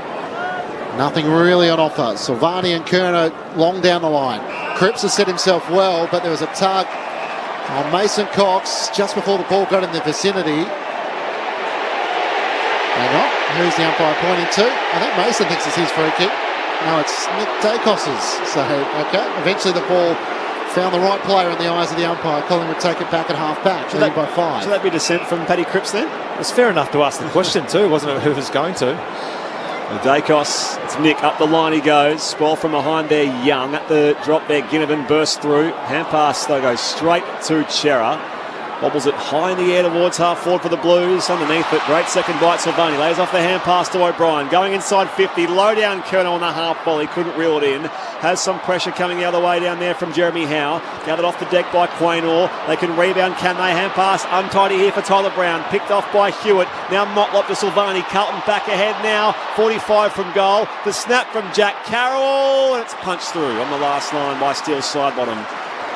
So Carlton peppering away now, 6-7-43. They trail by 4 points. The Pies are 6-11-47, 18 gone third term. Still yet to kick a goal in this third term. 5 behinds for the Blues. Moore out of defence, runs his good 30 measure. Hand pass to Howe, works it up to Sidebottom. It was a great kick. And here's away on the southern wing. A bounce as he hand passes it over the top to Hoskin Elliott. Dead end as he's taken out by Doherty for a throw in. Collingwood seemed like they were out on the break on the southern wing, but a good tackle from Sam Doherty. Hasn't he had a great season? Certainly has. Just comes with speed, doesn't he? Like he just decided, put it on himself just to come forward and really attack the man there and cause a turnover and get a stoppage. 2 battles with cancer, back into the Carlton senior side. Hasn't missed a beat since returning. Free kick for a hold, and it's going Collingwood's way. Mason Cox will take it on the wing. Collingwood by 4 points. Cox opts to go by hand to Sidebottom. He's 65 from goal. Sends it deep to the pocket. Going up Myercheck at the crumbs here. Elliott snaps from 25 out. It's across the face and bouncing out of bounds alongside the right behind post for a boundary throw-in at the city end. So Collingwood getting the entry. He's just not making the most of it here. As Clinchy said, 2 goals, 3 this third term so far. And the umpire heaves it back in. Cameron out of the ruck. Held down there by Paddy Cripps. Loose footy Adams gathered, dispossessed, went straight to Chera. His hand pass goes straight to Tyler Brown, who turns and snaps and hits the behind post. And it's going to come back here, though, for a free kick. Carlton's way, and Adam Chera between fullback and centre half back, and no change to our score. Collingwood by 4 points. Let's check into the Adelaide Oval, Port Adelaide and Essendon with Ben Cameron. Yeah, we've played almost 24 minutes in this opening term. Port Adelaide have kicked the first 4 goals of the match. They lead 4-1, 25 to 4 behinds for Essendon. Thanks, Benny. Here at the MCG, Collingwood by 4. Chera's kicks 2 wide for Charlie Curnow. Out of bounds on the full, and Collingwood can take it back just short of right half forward. Heading to the city end in this third term, Josh Dacos has it. Elliott wants it to the pocket. He sends it longer than that. Hoskin Elliott will have a running fly at it. In the pack is Mason Cox as well. Young tries to pick it up for the Blues. I think there was a boot thrown in there, which the umpire spotted against Mason Cox. And Young will take the free kick in the left back pocket for the Blues. So Young, the former dog, off a step, pumps it long beyond defensive 50 to Koenig. Moore in the back of him. Strong pack grab, Darcy Moore. Just plucks it out of the air and he has it on the wing member's side. The All-Australian a couple of years ago, Darcy Moore loads up, deep to the pocket. Elliott up there as well, Mason Cox off the back of his fingertips. Gathered in defence. And then they're by Newman. Hand pass comes in for Doherty. Big tackle from Mason Cox deep in the pocket. The umpire says, let's ball it up. 15 out from Collingwood's goal, City end. Magpies by 4 points here. We've just hit time on here in the third quarter. He's had a great quarter, Mason Cox. He's been everywhere. He has, hasn't he? He obviously stands out because he's pretty big, but he's been fantastic with his pressure around the ball. Here he is in the ruck against Tom De Koning. De Koning with a tap down. Chris fights for it. Jams it on the boot. Henry comes out. Tries to palm it down to Elliott, but Doherty's there. Clearing kick for the Blues to the top of the 50. Noble's there. He marks on his chest. Collingwood had a 2-on-1. He can go to side bottom. Backpedaling into the left pocket. And he takes the mark. Pendlebury offering a word of advice to Noble. They combined well, and it ends up in the hands of Steele side bottom. That's again the offside winger just sneaking off. I don't know whether he's playing on young Jack Harrell, who's manning the mark currently, but if that was me on the wing, I'd be saying, swap, get me off the other side. Certainly if he kicks his goal, run to the other wing. That's it. 1 goal, 1 for Steele side bottom this afternoon to extend Collingwood's lead. That's a great kick. Well, the Pies have kicked 3 unanswered goals in this third term, and they're out by 10. 7-11-53, throwing down the challenge to the Blues. 6-7-43. 21 minutes gone, third term on ABC Sport. You're with Mark Murphy and Brett Delidio. Well, I think Matt Cottrell's out on the wing, and he was forced to man the mark of Noble, and then I think he just relied on Jack Harrell to go cover his man, but he's only early in his career, Jack Harrell, so he probably didn't react quick enough, but that'll come in time. But you just can't afford to leave a bloke like his class and ability out there by himself, and that's been a couple of occasions so far this quarter, hasn't it? But it was a result of pressure in and around the footy, and they forced a dump kick from Doherty just to throw it on the boot and get it out there. It was well set up by Collingwood again, with Noble being under the high ball. Direct turnover at the top of 50, ends in a shot on goal and a score. Restart back in the middle. Cameron, the clean tap. Pendlebury dispossessed though on the Hewitt tackle. Still clamouring for it in the bullseye. De Goey goes in hard. Regiment the football. The Blues, the hand pass comes to O'Brien. Wheels around, left boot, high inside, forward 50. Silvani, second, third bite, paid the mark. Strong grab. Well done. Good competitor, mate. I'll look out. Plays on quickly here for you. Oh, closed down there by Maynard, and he's coughed up the footy. And it's straight back here to the Pies, and the tackle awarded Braden Maynard. Inside defensive 50 at the punt road end. Collingwood by 10 points. I think he found a pothole, didn't it? Yeah, it sort of looked like it was a baby giraffe just being born. I'm just trying to find his feet. Maynard wide to Noble, who takes the mark in front of Carroll. Biggest lead in the match was 18 points. Collingwood in the second quarter. So it's been pretty close most of the afternoon. Noble on half back. Kicks around the members' wing. Cameron the target. Doherty dropped the chest mark as Young worked Cameron underneath it. Bit of frustration as the ball goes out of play. Throws it back to the boundary umpire to throw it back in. Collingwood by 10. 23 minutes gone in this third term. Floodlights have taken over here at the MCG. A sold-out crowd with standing room only. Thrown back in. Cameron in front position against De Koning. Knocked it down, but straight to Cripps of Carlton. Kicks towards half forward. Durden outmatched by Murphy. The ball, the taller defender, takes the mark and chips it wide to Josh Dacos. It's not been the best quarter by way of skill level this third term, but still a tight contest here. 10 points Collingwood's way to go. He traps the footy on the wing, sends it high towards the painted 50. Cox up in front, spots it out here, trying to find Jack Crisp. His handball goes straight here to Ollie Henry. Put the tackle down there on Liam Stocker. Stocker got first hands on the footy, and Henry just turned him with the tackle, and they'll ball it up. 40 out here from Collingwood's goal. Good hustle from Mason Cox there. Ball to ground, then tapped it forward to a teammate. Now he's in the ruck contest here against De Koning, and he's almost thrown that ball away. Doherty, kick goes up in the air, won't go 15. Adams clamours for it here, brings it to ground here for Jack Crisp, who snaps on goal and misses to the right-hand side. So Collingwood now 7-12-54. Carlton 6-7-43, 25 going third term. They kicked 3-4 in this third term to Carlton's 5 behinds. 24 minutes gone third term as Newman brings the Blues back into play. Kicks towards Charlie Curnow at half back. Cameron's there to Koning for the Blues. Hand pass forward to Durden. Works it over the top to Fisher. Trying to fend off Josh Dacos. Good pressure. His kick goes straight up and down, and Hewitt and Pendlebury compete, and it goes out of play for a boundary throw in. Blues haven't kicked a goal since the 24-minute mark of the second term. As we now tick past 25 minutes gone in the third term. Collingwood by 11. Back in it comes. De Koning to the front of Cameron. Carries a hand pass away here, only as far as Lipinski. Traps it just forward of half back. His kick inboard is a little unclean, and now Durden dumped in a big tackle by Maynard. Play on, says the umpire here. Advantage paid here to the Pies. Noble with a bounce, the middle of the MCG. Goes inside forward 50, out to a 2-on-2. Underneath too far down there was Stocker. At the drop though, Henry is going to be a free kick for a hole that will go Carlton's way. And as they were all sort of running towards it, it was Newman. He was being held, so Mychek gives away the free kick. Newman out to Sard, not 15, play on. From the right back pocket, comes across the defensive goalmouth here for Stocker. Stocker looks out to the members' side. Well, he's got Durden free, takes the mark at left half back. Looks up to Koning is free as well. Few metres on Maynard, takes the mark up against the boundary. Now where to? Charlie Curnow one-on-one deep with Darcy Moore. Big Tom de Koning sets fly in that direction. Cripps has gone forward, can't take the mark. Noble at the back, hand pass to Degoe. He barrels a kick into the middle of the ground. Underneath it, Newman couldn't take the mark. Young gathers for the Blues. Hand pass straight to Mychek. Lost it. Stocker to Newman to Durden. Carlton win the one-on-one.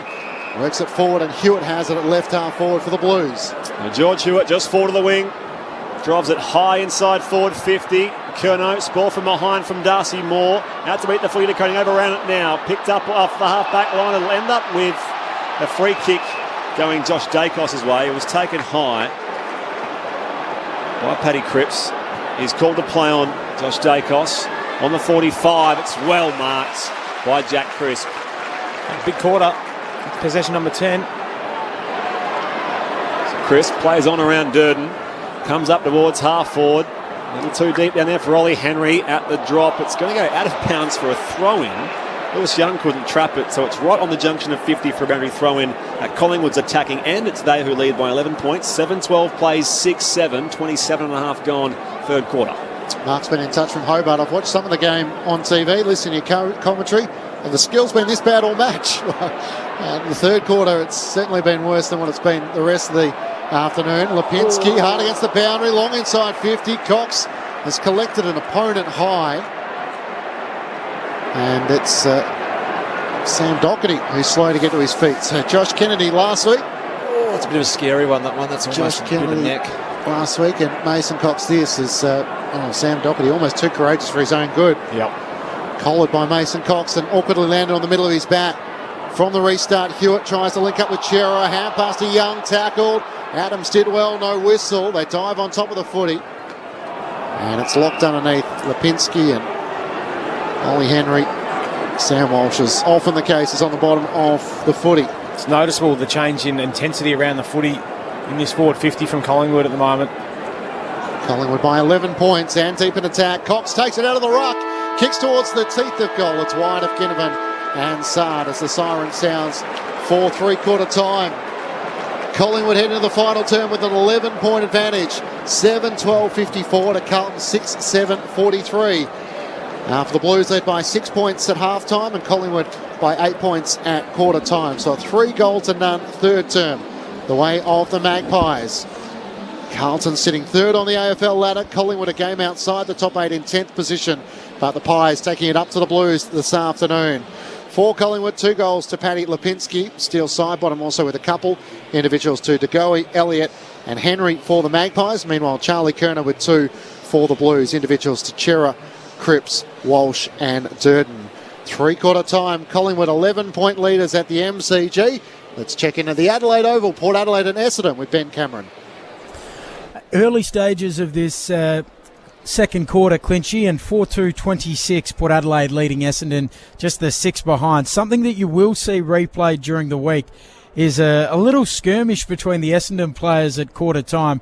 Darcy Parish, very frustrated with some of his teammates, started out arguing visibly with Jake Kelly.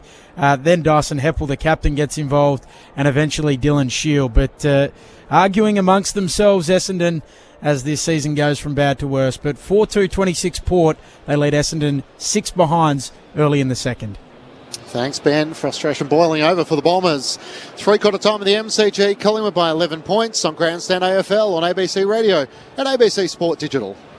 Oh, look. Another flashy gimmick from the Gruen team. A Will Anderson action figure, a D-doll for D Madigan, and a tiny Todd Sampson. Collect us all! And they'll sing your favourite advertising jingles. No, we won't. But we will deconstruct the way that brands are trying to sell to you. The new and improved Gruen. Now let me out of here! Starts Wednesday, June 8th on ABC TV or log in to stream on ABC iView.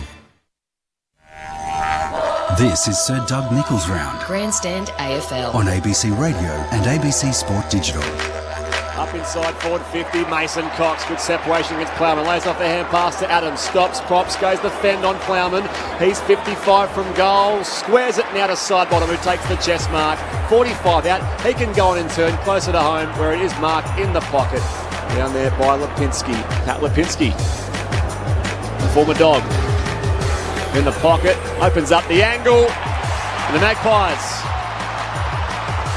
have the first goal of the third term. Magpie to go in front edge of the square from centre half forward, clears it inside forward 50, couple of bounces to Myercheck, off here to Lipinski, can have a flying shot from 35 with a snap. Pat Lipinski can bring it home. Doherty's there, clearing kick for the Blues to the top of the 50. Noble's there, he marks with his chest. Collingwood at a 2-on-1. He can go to side bottom, backpedaling into the left pocket.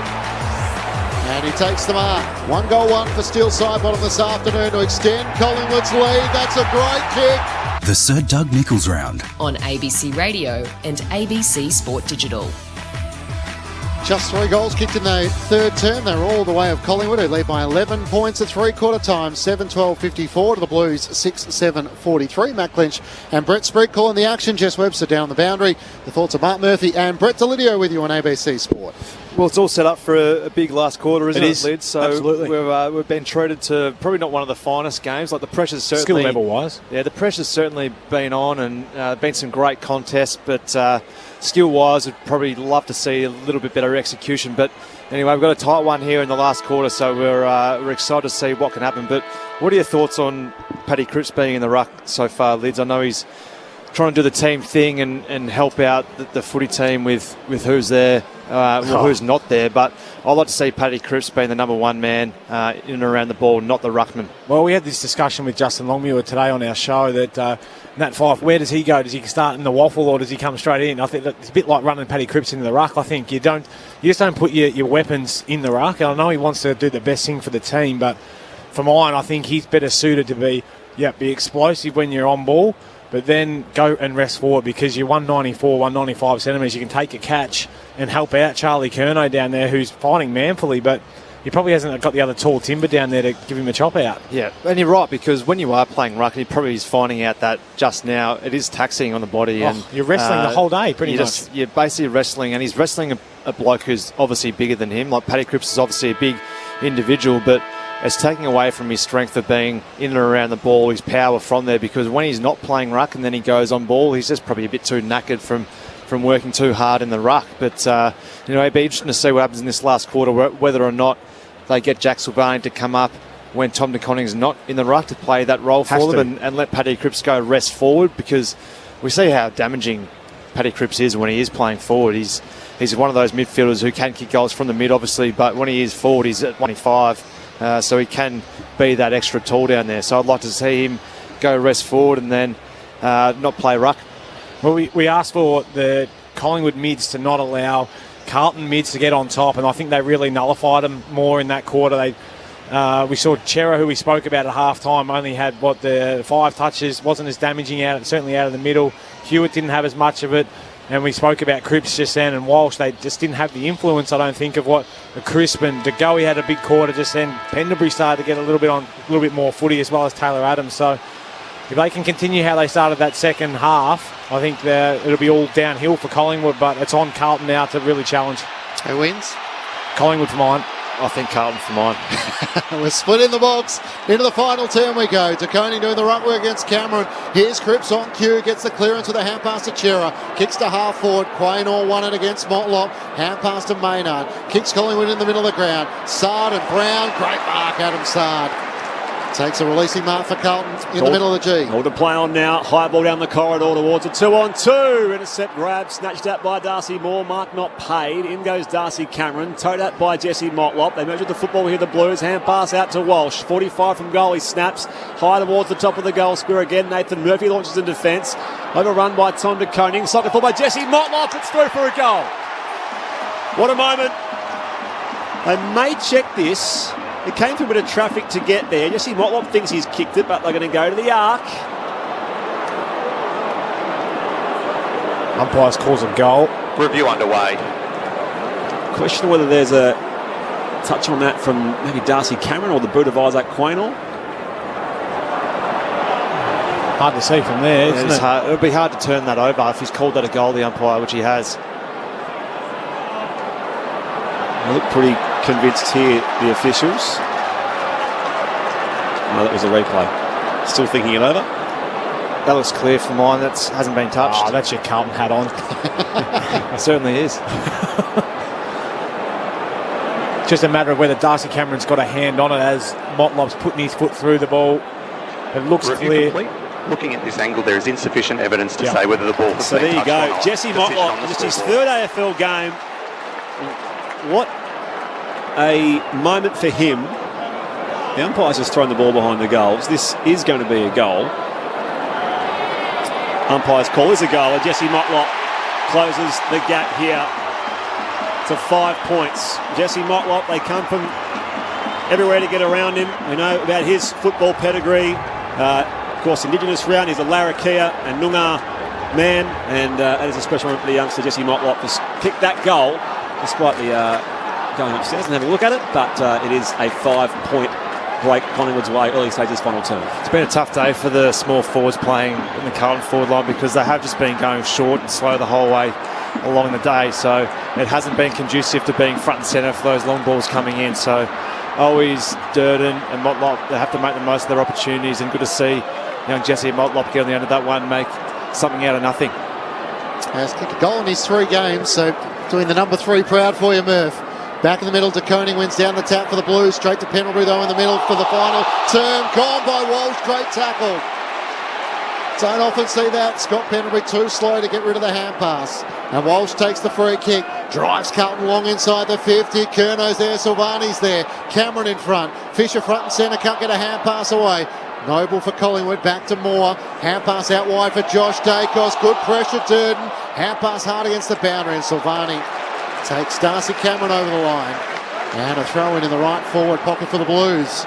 Collingwood by 5, but Carlton with the first goal of the final term. Their first goal since the 24-minute mark of the second quarter. So back in it comes. 40 around from Carlton's goal, city end. De Koning works Cameron off the ball. Cripps out of it too. Handball from Walsh out to Carroll. Fires it back to de Koning. Doesn't have room to snap. Hand pass a little too hot this time again for Walsh. Quaynor comes in for the Pies. They can rebound off half back. It's to a contest. One down by Myercheck. Slapped forward by Collingwood and Elliott. Only as far though as the Blues. Now it comes to Plowman. Hand pass out in space. O'Brien had worked it on the half volley. Sard can burn away from Tyler Brown. Footy comes loose though. Here's Carroll just forward of halfway. His kick partly smothered. It falls to Adams for the Pies. Off to Pendlebury. Here's the goey in space. He's 75 from goal. Has room to bounce. Popping inside 50. Working his way back. Myercheck. No one's back there. Mason Cox runs into the pocket and he takes it 15 out. Slight angle to the left. Well, I thought Myercheck may have played on, gone for home himself, but he's shared the footy into the pocket for Mason Cox, and this will be a huge set shot opportunity for him. Given the way that they have kicked for goal, I would have been saying, Geordie, just run the thing the whole way to the goal line. Get it in there, and they could have, but I guess when you take the more certain option and getting it to someone's chest, should be a lay down was there, but never say never. We've seen a couple of miss today, haven't we? And Mason Cox has missed one himself. He makes no mistake this time. And pushes Collingwood's lead back out to 11 points. It's a goal apiece in this final term. The Pies 8-12-60, the Blues 7-7-49. 5 goal in final term, grandstand AFL. Well, it was a goal just purely off pressure, wasn't it? It looked like Carlton were just going to get that one forward and get another inside 50, and Brown was terrific with his harassing and pressure and the hustle of the Collingwood side was just too strong for Carlton, and then they had outnumbers out forward of the ball, and then Mason Cox gets on the end of one and finishes off a really important goal for Collingwood, because it just looked like Carlton were really starting to come then and won against the play. No Brody Grundy for Collingwood, so Mason Cox getting his opportunity in the Collingwood side, and an important goal there. His first of the season comes at the right time.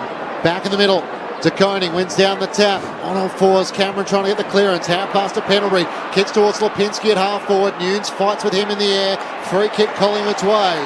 Front on contact. Yep, so Lipinski has it at the edge of the centre square at half forward. Does allow the Blues to push numbers back as the footies return to him. Lipinski points in the direction he's headed, straight down the pipe, long towards Cameron. Cox is there, Myercheck, almost Cameron pulled in the mark. Tyler Brown jams it with the boot, kicks it from the top of the goal square. Couple of quick goals to the Pies, and they're out by 17. And now the challenge goes down to the Blues. Catch us if you can. 9-12-66 to Carlton, 7-7-49. 6 minutes gone, final term on ABC Sport. Well, they're certainly in the box seat now, the Pies, so if I was going to have my money, it'd probably be on them at the moment, so I'm quickly turned. But they're going to have to find probably 4 goals in this last quarter to get them over the line, the Blues, and they've had their backs against the wall, obviously, with Wiedering going out in that first quarter, so here's just another hurdle to show the football world whether or not they're the real deal or not this year. It's certainly going to be tested. It's going to be over to you midfielders. Let's see whether you can take this challenge on. Get the ball going forward. Give yourselves a chance. Collingwood by 17. Restart back in the middle. They go. Darcy Cameron snatched at it. Chris stuck the boot out. And it's brought to ground. The umpire will ball it up again. It hasn't gone beyond 18 points. That was early stages in the second term Collingwood's way. Crisp just dribbles the ball to advantage, almost basketball style, and now he's taken high. Will come back here for a free kick. The way of Jack Crisp.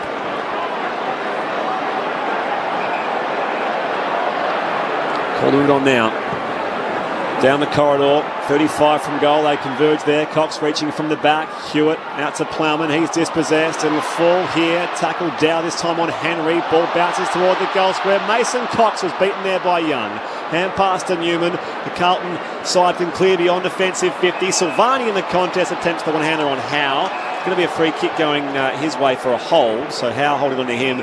Free kick for Jack Silvani at right half back. It's the Pies here by 17. Let's check into the Adelaide Oval, Port Adelaide and Essendon. Ben Cameron.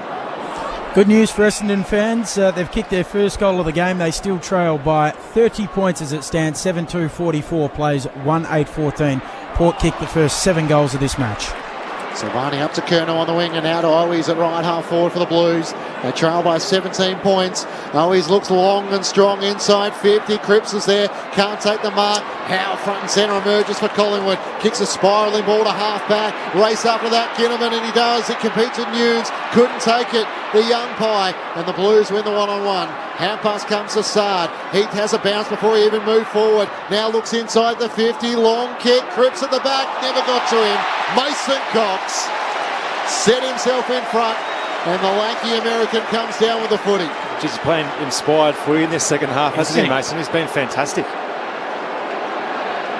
Getting back, supporting his defence, being aggressive in the ruck and getting forward and kicking goals. Mason Cox from fullback beyond defensive 50. Cameron reaching, second bite, paid the mark at left half back. And they surge forward. Well, the kick is a short one though to Josh Dacos. Up the wing, it was touched off the boot. Arrives at the bootlaces of Chera. Collingwood have run though. Crisp. Little 1-2 here with Lipinski. He gets goal side 65 away. Draws the player. Long sweeping hand pass out to the goey. 45 from goal. Got it off to Pendlebury. Now Quaynor. 40 on the run with the finish. Isaac Quaynor. It is missing to the right hand side. It almost put that game beyond doubt. 10 gone final term. 9-13-67. Carlton 7-7-49. It's a clean 3 goals the margin. 18 points. I would have brought the house down if that hadn't gone through. A worried look on Michael Voss's face. As Stocker brings the Blues back into play. Not a great kick, but Dow gathers. Hand pass to Nunes, and now to Cottrell. His kick is touched on the way through. Pendlebury couldn't take it cleanly though, and now he's locked up with Hewitt over the top. It stopped Collingwood surging forward once more, and a ball up at right half forward for the Pies. Collingwood by 18 points. Umpire tosses it in the air. Mason Cox knocks it forward, having a good last term into the path of Crisp at right half forward. Arches the back. Hand pass to Lipinski didn't work. Nunes knocks it into the pocket. Hand pass from Ollie Henry is intercepted by Hewitt. Hand pass for Carlton at Dow, and they're out of defence through Cripps. Cripps, the skipper, looks at the options, sends it back to Chera. Hurried kick up the southern wing in front of the Shane Warne stand. Howe gets best position in front of Ollie's and has paid the mark on the outer wing. It's an equal game high 18-point break Collingwood's way.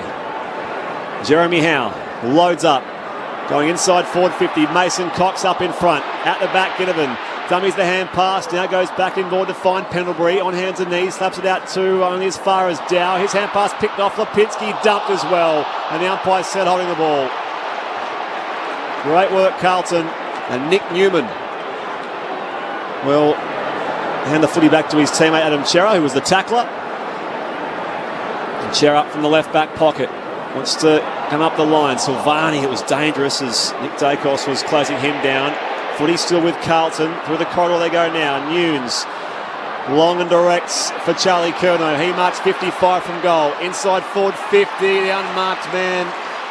He finds him. The mark is taken down there by Fisher. 35 out, slight angle to the right. There's that kick inside to Silvani, and then he moved it on again. I can't remember who he went to. It was a brave ball. Nunes? Nunes. That's the one that opened it up and just allowed him to get on the outside. Fisher streaming forward. Pretty reliable Murph usually. Yeah, on the run, very good. Set shot. Hopefully just as good. Zach Fisher to close the gap to 2 goals. He kicks from 40 and it's missing near side for a minor score. Collingwood by 17 points here. Quick kick out the Pies, and Howe has it at full-back. He looks further afield where Tyler Brown's free. Walsh quickly comes late, almost juggled the mark, hard against the boundary. But out of play for a boundary throw-in. Collingwood by 17 points. 12 minutes gone, final term. Full house at the MCG in round 11. Ball spinning back into play. Cox up against Silvani. The big American works his way to the front, slaps it towards the boundary line. It rolls end over end. Out in front of Jack Crisp and Paddy Cripps for a boundary throw-in. Still plenty of time left, isn't there? There is, mate. Yeah, absolutely. 12 minutes and change. McRae's come to the bench. Tosses it back in. It's the other subplot here, of course. McRae v Voss, successful teammates at the Lions. Collingwood away from the clearance here. Lipinski to Adams with some run. To Goey, the hand pass to Crisp over the top. Adams now 55 from goal. Options inside 50, plenty of them. Up and marking. It's taken by Ollie Henry. And he'll go back and take the set shot from 30 out, slight angle right of centre. Well, they're just running in numbers there. Just outworked, weren't they? They had the stoppage, just wanted it more and ran harder and got the end of it. The Carlton mids were sort of left asleep, really. So it's almost coast to coast from the Magpies. And this to extend their lead to 23 points midway through this final term. Ollie Henry holds the ball in his hands on the approach. And that will spark the Magpie army. Game high 23-point lead. 10-13-73 Collingwood. Carlton 7-8-50. 14 and a half played final term. Brett Naledio, Mark Murphy on Grandstand AFL. Well, you spoke about it, Murph. It was the Collingwood mids being prepared to leave the contest quicker and harder. That little handball from Pat Lipinski to Taylor Adams just broke the play up. If he didn't get that off, the game doesn't open up as much, does it? But Crisp gets involved, DeGoey gets involved, and a nice little finish from Tay Adams over to Ollie Henry, who's had his moments in front of goal, but that one really good for him to knock it through. His second goal tonight, 6 in the space of 2 weeks. Jess Webster on the boundary. Vibe check down here at ground level. You can hear the Collingwood fans in the effects mic just starting that chant around the MCG. Plenty of high fives and pats on the back on the Collingwood bench as well. Still plenty of time left, but they're riding high on confidence right now. They're doing a lot right, the Magpies. The bounce is going to be recalled. Jack Silvani up against Darcy Cameron. As it flared out to the right. 15 minutes gone, final term. Collingwood by 23 points. Cameron wins it comfortably against Silvani. Free kick for a hold against Adams on Hewitt. So the Blues with the chance to get a clearance here. Hewitt with a hand pass to the run of Sard off half back. Too wide for Walsh, couldn't pull it in. Now tackled by Tagoe, he turns it over. Crisp stripped by Doherty. Still a chance for the Blues. Sard runs onto it, looks into the pocket, finds Owies. 5 metres in from the boundary, 45 metres out from goal. They almost made a meal out of that, Carlton. They just overused the handball, and just actually the final one to Walsh just wasn't quite there to give. But anyway, Sard followed up really well and found Owies. Big kick from here. Huge kick. Coming out for his 8th disposal of the afternoon, so quiet afternoon for the Carlton small forwards. Big kick deep in the left forward pocket. Owies comes in, that's good off the boot. That's just what Carlton needed. Pumps his chest and tries to lift his side. The Blues pull one back, and it's a 17-point lead the Magpies way. 10-13, 73 to Carlton 8-8-56. 16 minutes gone, final term on ABC Sport. As we spoke about, there is still plenty of time. They almost fell into that trap of, we've got to try and go really fast and make this up. And if you're going to go fast, you've still got to be able to execute. And unfortunately, they weren't. They nearly stuffed up. It was probably an errant free kick that led them off the hook. And just they got into Sard's hand, streaming off half back again. Class finish, though, from Owies. We spoke about Clinch. He had the quiet day, but took his moment there. Tried to get the crowd involved as well. Turned to them and turned to all the Collingwood fans down there, and they all birded it right back to him. Flipped him the bird. Should get a crowd figure soon. We're thinking 80s, aren't we? I'd say so. Yeah. On the restart, free kick going Collingwood's way for a block. So we'll go the way of Darcy Cameron. Cameron, slow kick up the line to his captain Pendlebury. Again, they can't milk the clock. There's still plenty of time left. They need more goals. Elliott marks. He's still 80 from goal. Needs a neat entry here. Elliott called to play on. Does drive it long to the pocket. They converge up in front. Ollie Henry put the jukes up, pulls it down. In front of the pack, he's paid the mark. 30 out, slightly right of centre.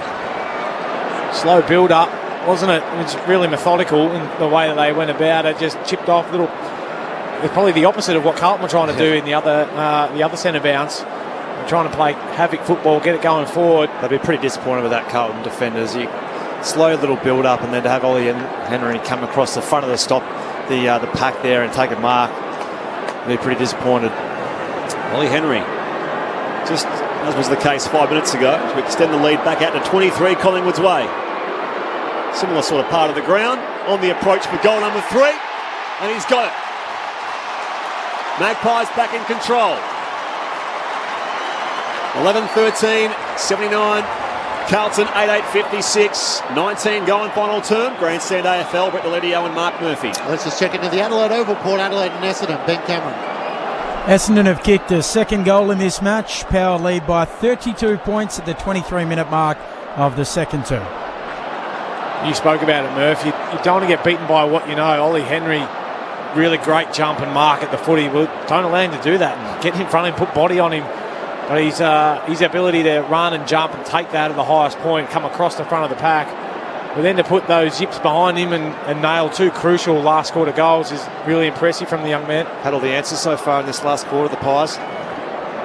Back out by 23 points. Ollie Henry, a couple of good weeks after 4 goals last week, 3 goals again this week. A 6-6-6 against the Blues, so the ball will be thrown up in the middle of the ground. Cameron and DeConing, the 2 fly in the air, neither with a decisive tap. Hewitt knocks it on to Dow, emerges out of the middle of the ground, not before he's run down by Pendlebury. Still a chance for the Blues. DeConing trying to get it to O'Brien, couldn't take it cleanly. Now flicks it on to Doherty, inside 50. Owies marks on his chest. In front of Nick Dacos, directly in front, 45 metres out from goal. It's a very good kick there from Sammy Doherty. It was a floater, but still went in the right spot. And he wanted to go that way, but I think he's one of those blokes who's more than capable of hitting a good floater, Sam Doherty. The former basketball now on the big stage of the MCG. Matt Owies looking for his second. Great kick. The Blues are still alive. Back to 17 points, Collingwood's way. 11-13-79 to the Blues, 9-8-62. Just tick past 20 minutes gone, final term. You're right. It didn't spin beautifully, Murph, but they don't draw pictures, do they? All that goes down as a score assist, which is great. But young Nick Dacos is learning that it's not just all offense when you're playing in the back line. You've got to defend and defend hard. And unfortunately, he's been on the end of always been in some great positions, but some good ball movement as well. If they lose today, Carlton will slip from 3rd to 5th, so plenty at stake for them. They won't go away just yet, as Matt Clinch mentioned. 17 points the margin. They must take every opportunity. We've just hit time on in the final quarter. Here's the restart. To Koning v Cameron. Down to DeGoey and Cripps. Backed out of the air by De Koning. Side bottom. Tried to get there. Walsh there for the Blues. Hand pass to his skipper. Cripps works it forward. Dow gets on Noble. Traps the footy. Run down from behind by Noble. The umpire said play on. Motlop dumped as well. Out it comes to side bottom. Across half back here for the Pies. A high spiralling ball. Setting a task for Josh Dacos, who traps it at left half back. Comes up the line here for Tyler Brown. Looks to play on and run around the members' wing. Long towards Myercheck, a 2-on-1. Stocker behind, Young in front. Young slipped over and Myercheck takes it over the boundary line as Sam Doherty comes in to lay the tackle. 80,627 into the MCG for a Sunday afternoon. Doesn't quite pip Anzac Day, 84,205. Yep. Collingwood by 17 points, thrown back in. Cameron knocks it to the front. Chera for the Blues, trying to link up with Walsh at half back. He bursts away from Pendlebury, kicks towards half forward. Curnow against 2. And Jeremy Howe did enough to claim the mark. Tough work when you're Charlie Curnow playing on Moore and Howe. Done that well this afternoon, Collingwood. Howe at times picking up Curnow. Yeah, they have supported well. Murphy coming across in the air to support Darcy Moore. Long kick towards Cameron, can't take the mark. Tyler Brown knocks it to Maynard. He takes a bounce at left half forward, looks inside the 50. Henry's there, one-on-one with Plowman. Plowman too strong. Did well, nudged him underneath, took a good contested mark. Works the hand pass to Doherty. Back on the inside here for Newman. Ooh, kick is a little wobbly, but it's okay for O'Brien. Marks in the left back pocket here for the Blues.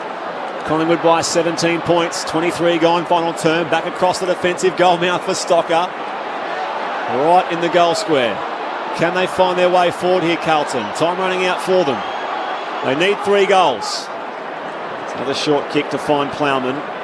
Further up the corridor now for Doherty. So more direct here for the Blues. Not the way they generally play this year. On the bounce, it arrives to Josh Dacos at the Pies. Works in space away from Chera. Wobbly ball inside forward 50. Going up, and Ollie Henry got a spoil from behind. It might have got him around the neck. Umpire says play on. In comes Adams. Goes the fend. Snaps from 40. Right to the goal square. Contest down there. Myercheck works it out of the pocket. Oh, it's a race on foot. Fisher wins it for the Blues. Hand pass off to Cripps. Running by at a half back. Takes a bounce. He ran into Maynard. Works it over the top to Durden. Gets around Cameron. Veers into the middle of the ground. Long kick towards Howe and Curnow. Curnow wrestles him away. Takes the mark right on 50. Such a big one-on-one contest, wasn't it? Sure was. Curnow, and Curnow comes up trumps. But how about Durden's play there? When it all looked dead and buried, pressure was going to come. Just his ability just to put the foot down 5 or 10 metres and just go hard and get it out the back to Curnow. Great effort. Charlie Curnow had 2 in the first half. Deep in the last quarter from 50. Sets it over the goal umpire's hat. Into the Blues' main man. And it's back to an 11-point ball game Collingwood's way. 11-13-79 to the Blues. 10-8-68. 24 minutes gone. Final term. Charlie Curnow has 3. And the Blues have 3 of the last 4 goals in the match. That was a big boy goal, that one, wasn't it? Started with the big mark, one-on-one. Arguably one of the best one-on-one defenders in Jeremy Howe for his size. We go back to that Durden contest you spoke about, Murph. Darcy Cameron just had the chance probably to maybe make contact, I reckon, and not allow him to take possession and get it forward. Instead, just threw the one arm out.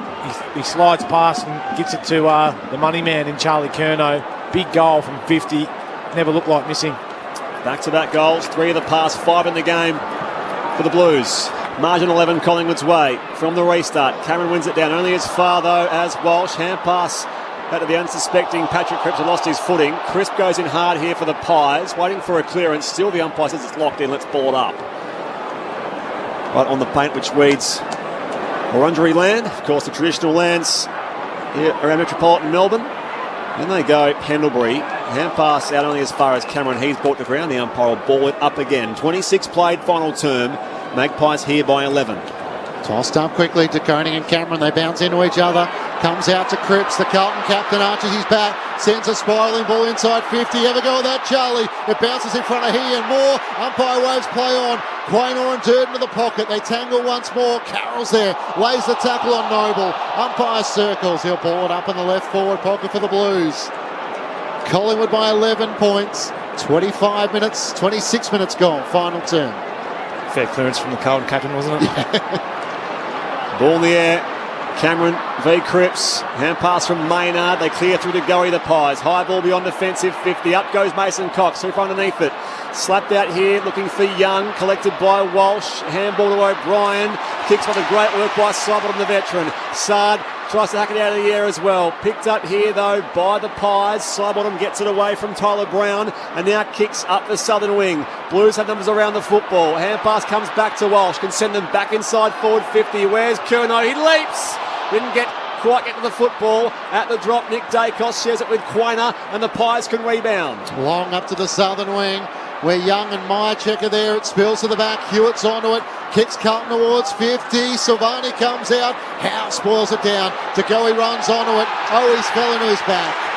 And Collingwood will get some relief on half-back as Jordan DeGoey will get the free kick. Oh, just kept going with it just that little bit too long, didn't he? Yeah. Pressure's on.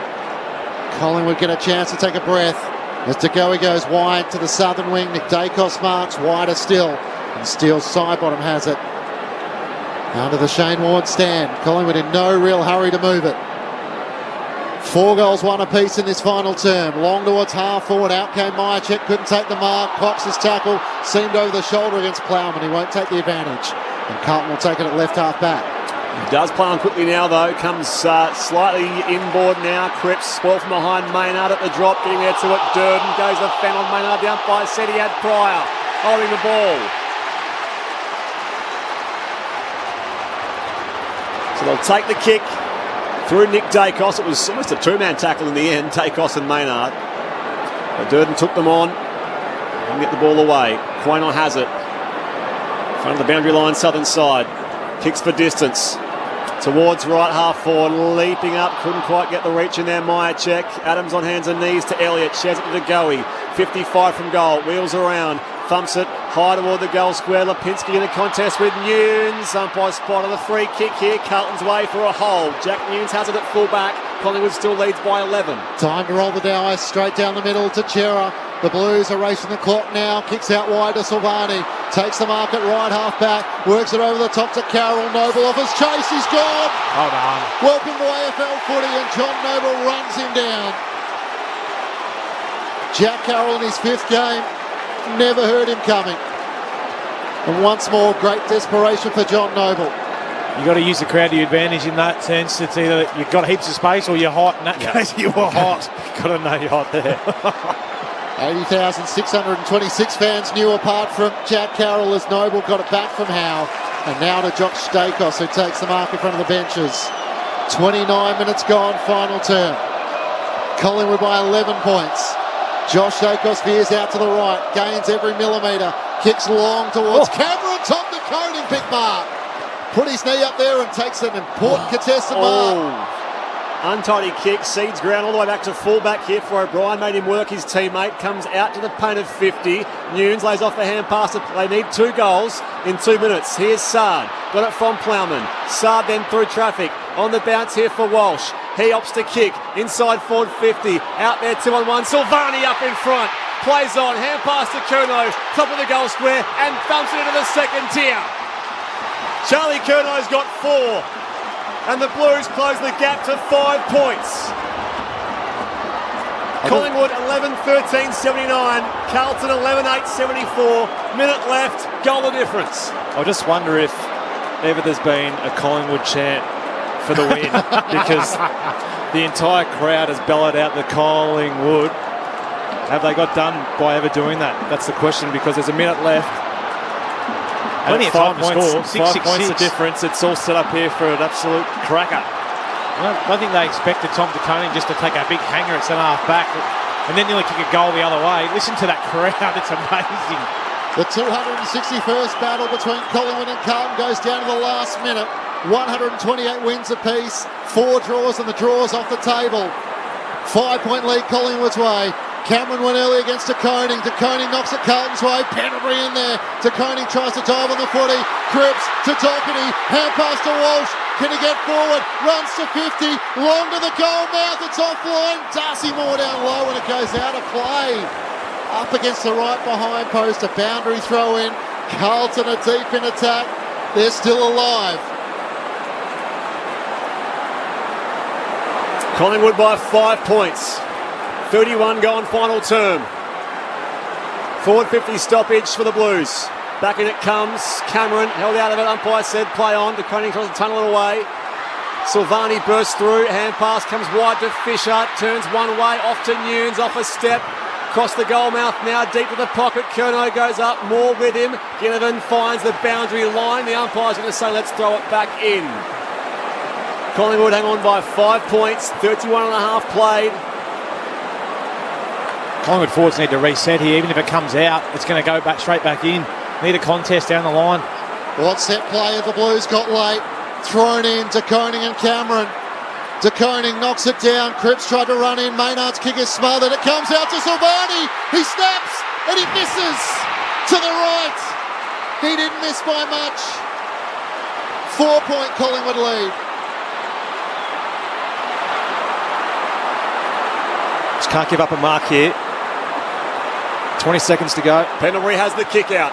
Opts to go by hand to Howe. It was Dicey. Howe's kick goes straight up in the air. It'll land at the 50. Adams underneath it. Cripps coming the other way as well. Fisher's hand pass out to only as far as Ginnivan. He's ducking the tackle. The umpire says let's ball it up. 40 out from the Carlton goal.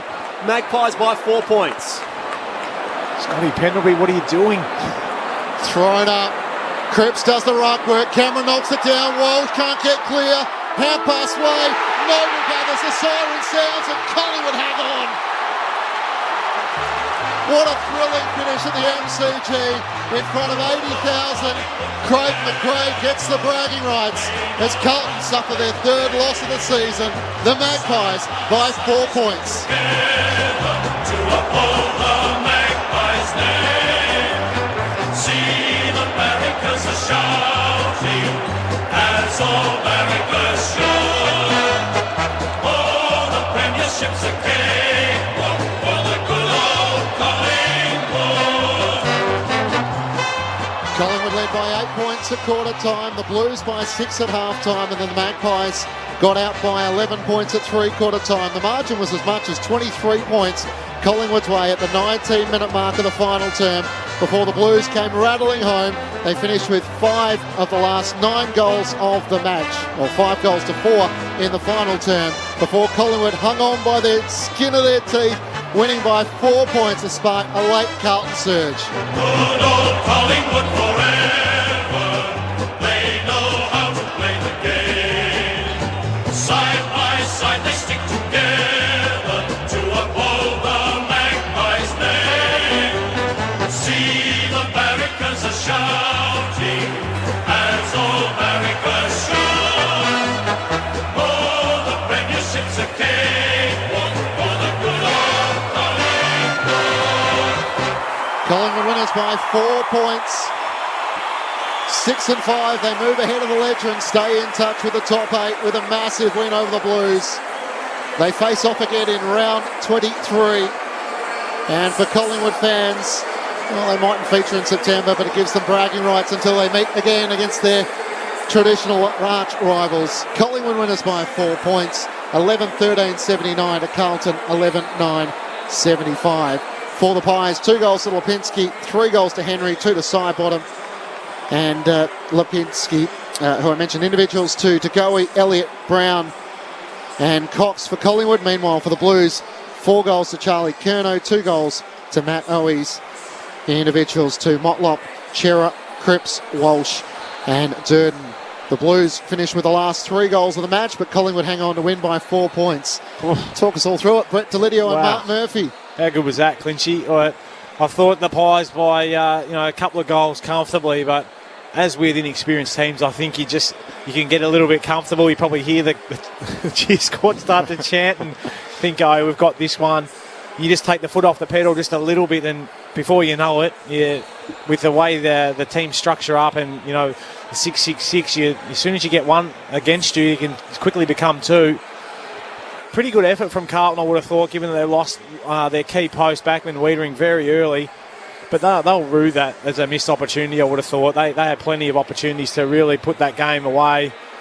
But in contrast, I think also Collingwood had a chance as well. They could have really had the game not to bed early, but they missed a lot of opportunities, didn't take them, and that can create a lack of momentum. I think that ultimately gave Carlton a sniff to come back into the game. But well done, Collingwood. That's a real confidence booster to back it up after last week to then go again. Yeah, they were impressive, weren't they? It looked like they could have been 4 or 5 goals up at one point, but the Blues just kept on coming in that last little period and almost got away with it. If that Jack Silvani kick had just been on the other side of the goalpost. Would have been disappointing, I reckon, if you're a Collingwood supporter, wouldn't it? would have been heartbreaking, let alone losing to Carlton and a Silvani kicking the winning goal. It would have just really driven the nail into the coffin. But they were terrific today, the Pies. I thought the Blues, considering having Wiedering go out in the first quarter, were pretty brave. Collingwood are an impressive side. They pressure hard. They're good around the footy. They set up really well defensively, and they're not easy to score against. So they're defending well as a team, but they've improved quite a fair bit. Obviously, Craig McRae's first year, they'll be loving what they're seeing, the fans out there today, and there was just a tatter over 80,000 of them. So it's an exciting time to be a Collingwood supporter. What impressed me was their ability to change at half-time. Carlton were coming with a wet sail, weren't they? Their midfield was dominating, but they changed the way they defended. Their midfield got on top in that third quarter, and they capitalised. They kicked their goals and made sure that they were in front. In front of their men more so when they were defending. That was the key for mine. Their ability to actually defend the ground a lot better and not just give up meterage, which is what I thought they were doing far too much in that second quarter especially. So well done to do it on the fly. Another good win for Craig McRae and his boys, but they'll learn a bit from that. It certainly wasn't a perfect game from Collingwood by any stretch. I think they got a lot of learnings out of that, especially that last kick-in from Scotty Pendlebury. It's like, well, it wasn't a kick-in, was it? 344 games, and you're handballing to the pocket. It's like, played on, soak the seconds, Handbuster Howe. Oh, now it's your problem. Now what? Oh, yeah, that was panic, but that's all right. Look, you take the win when you get them, and they'll certainly enjoy this one. So the Blues' third loss of the season. They'd won 4 on the trot. And for Collingwood, who, like a lot of young sides, started to look like they were tiring a little bit, back-to-back wins, big wins. Freo, Carlton, sides who are in that wrestle for top 4. So they would have hoped that they'd be able to disperse Collingwood, but Flyers Pies are showing their fighting spirit.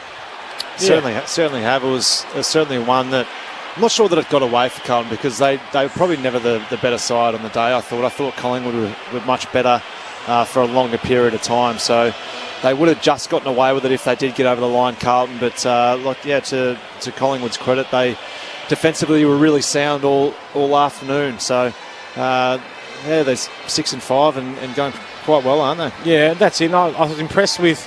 I enjoyed the Moore v Curnow battle.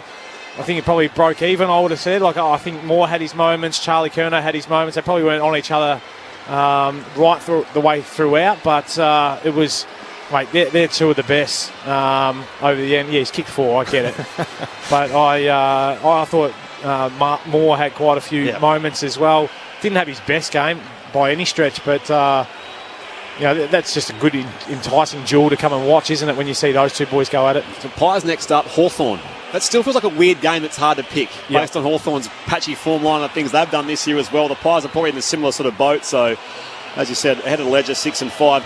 Carlton have the bye. So, not a great time to get it. I suppose if you have it, you come off a loss like this and have more time to think about, I suppose, where you sit halfway point of the season. Nothing worse than having a loss just going into the bye. Because all you want to do when you haven't played your best and you want to be able to rectify and come back and work on it, you've got 2 weeks now until you're back, and and back into learning from your mistakes. Yeah, well, you'd assume they'd probably do all their review and get everything right before they head away and have their break and get away for 3 or 4 days and try and put this one to bed. But there's still some learnings out of it.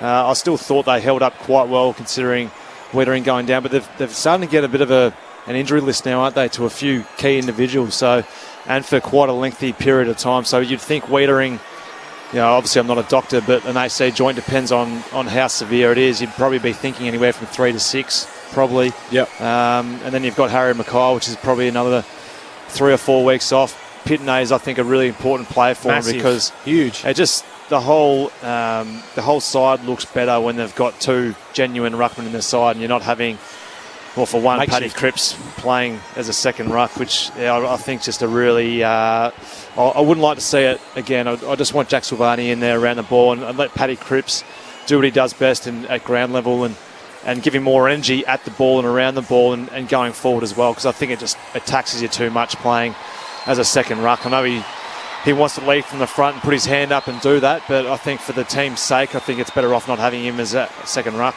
Mark Murphy and Brett Validio with their assessment of Collingwood's 4-point win over Carlton. Let's check in halftime at the Adelaide Oval. Ben Cameron. Yeah, so as it stands at half-time in this match, Clinchy, Port Adelaide 8-4-52, leading Essendon 2-9-21, so a 31-point advantage the way of the home side, Port Adelaide. They kicked the first 7 majors of this match. Charlie Dixon on his return, his first match of the season, he booted 2 of those. Essendon with 2 of the last 3 goals for what it's worth in the half.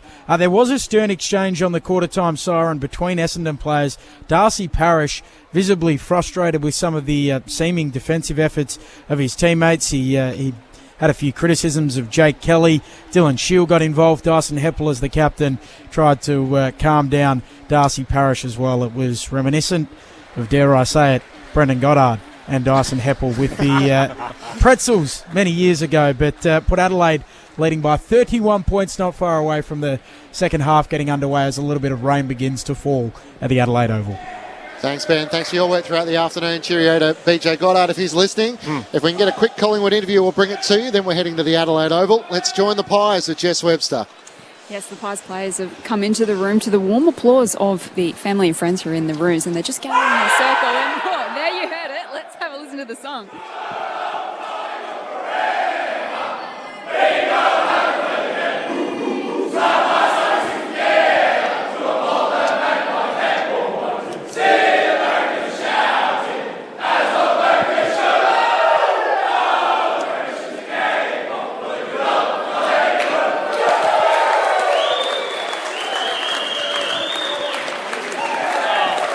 Collingwood winners by 4 points at the MCG, enjoying belting out their song after beating their arch rival to take the Pies ledger to 129 wins to Carlton's 128 in the 261st time they've clashed. Let's get a 3-2-1 for the ABC Football of the Year, and then we'll find out if we can get a quick Collingwood interview. Okay, we'll give a few special mentions to Adam Chera, Sam Doherty, George Tudor. I thought they were all fantastic all day. Fancy that. No, I'm doing the Carlton and then I'm doing the Collingwood. Josh Dacos I thought was very good. And a special mention to Mason Cox. I thought he was really good in that second half. I thought his contest work, he's bringing other teammates in the game. When he kicked a goal, supporting his defence, I thought he was quite handy in that second half. But my one vote for today goes to Crisp. 27 disposals, had 9 score involvements. He only went at 50% kicking efficiency, so that was the one thing that sort of went against him, but I thought he was very good.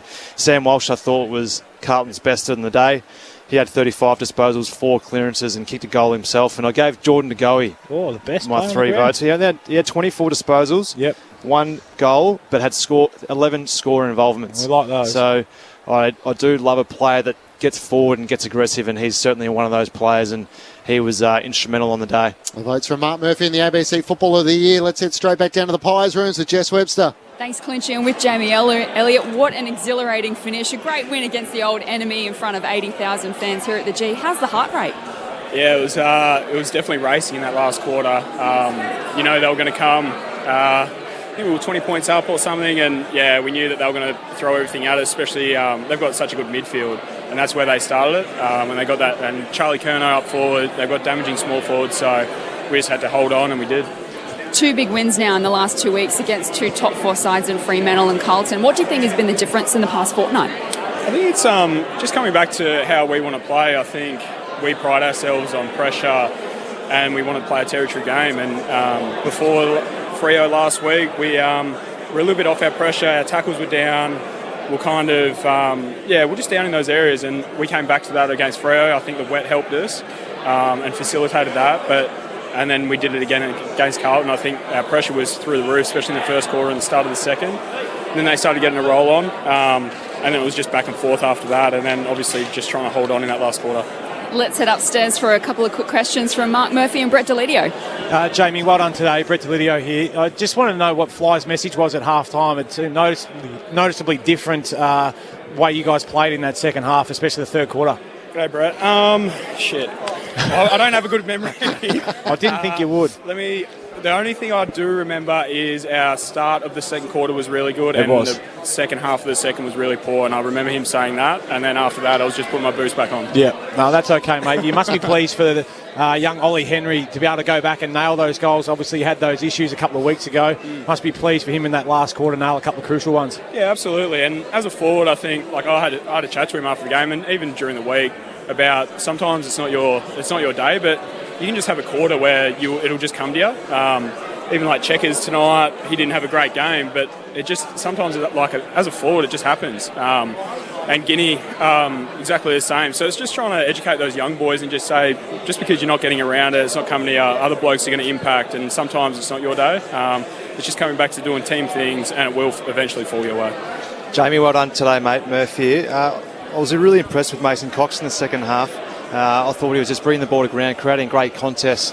When you're having someone who's that size and that big at your footy club, it's pretty important to have someone like him going well, isn't it? G'day, Mark. Yeah, I think the best thing about him, especially, I can view it all from deep forward, and what he did well was just he got front position a lot and threw himself at the ball, and that's what we asked of him. And then he started clunking him. He brought it to ground.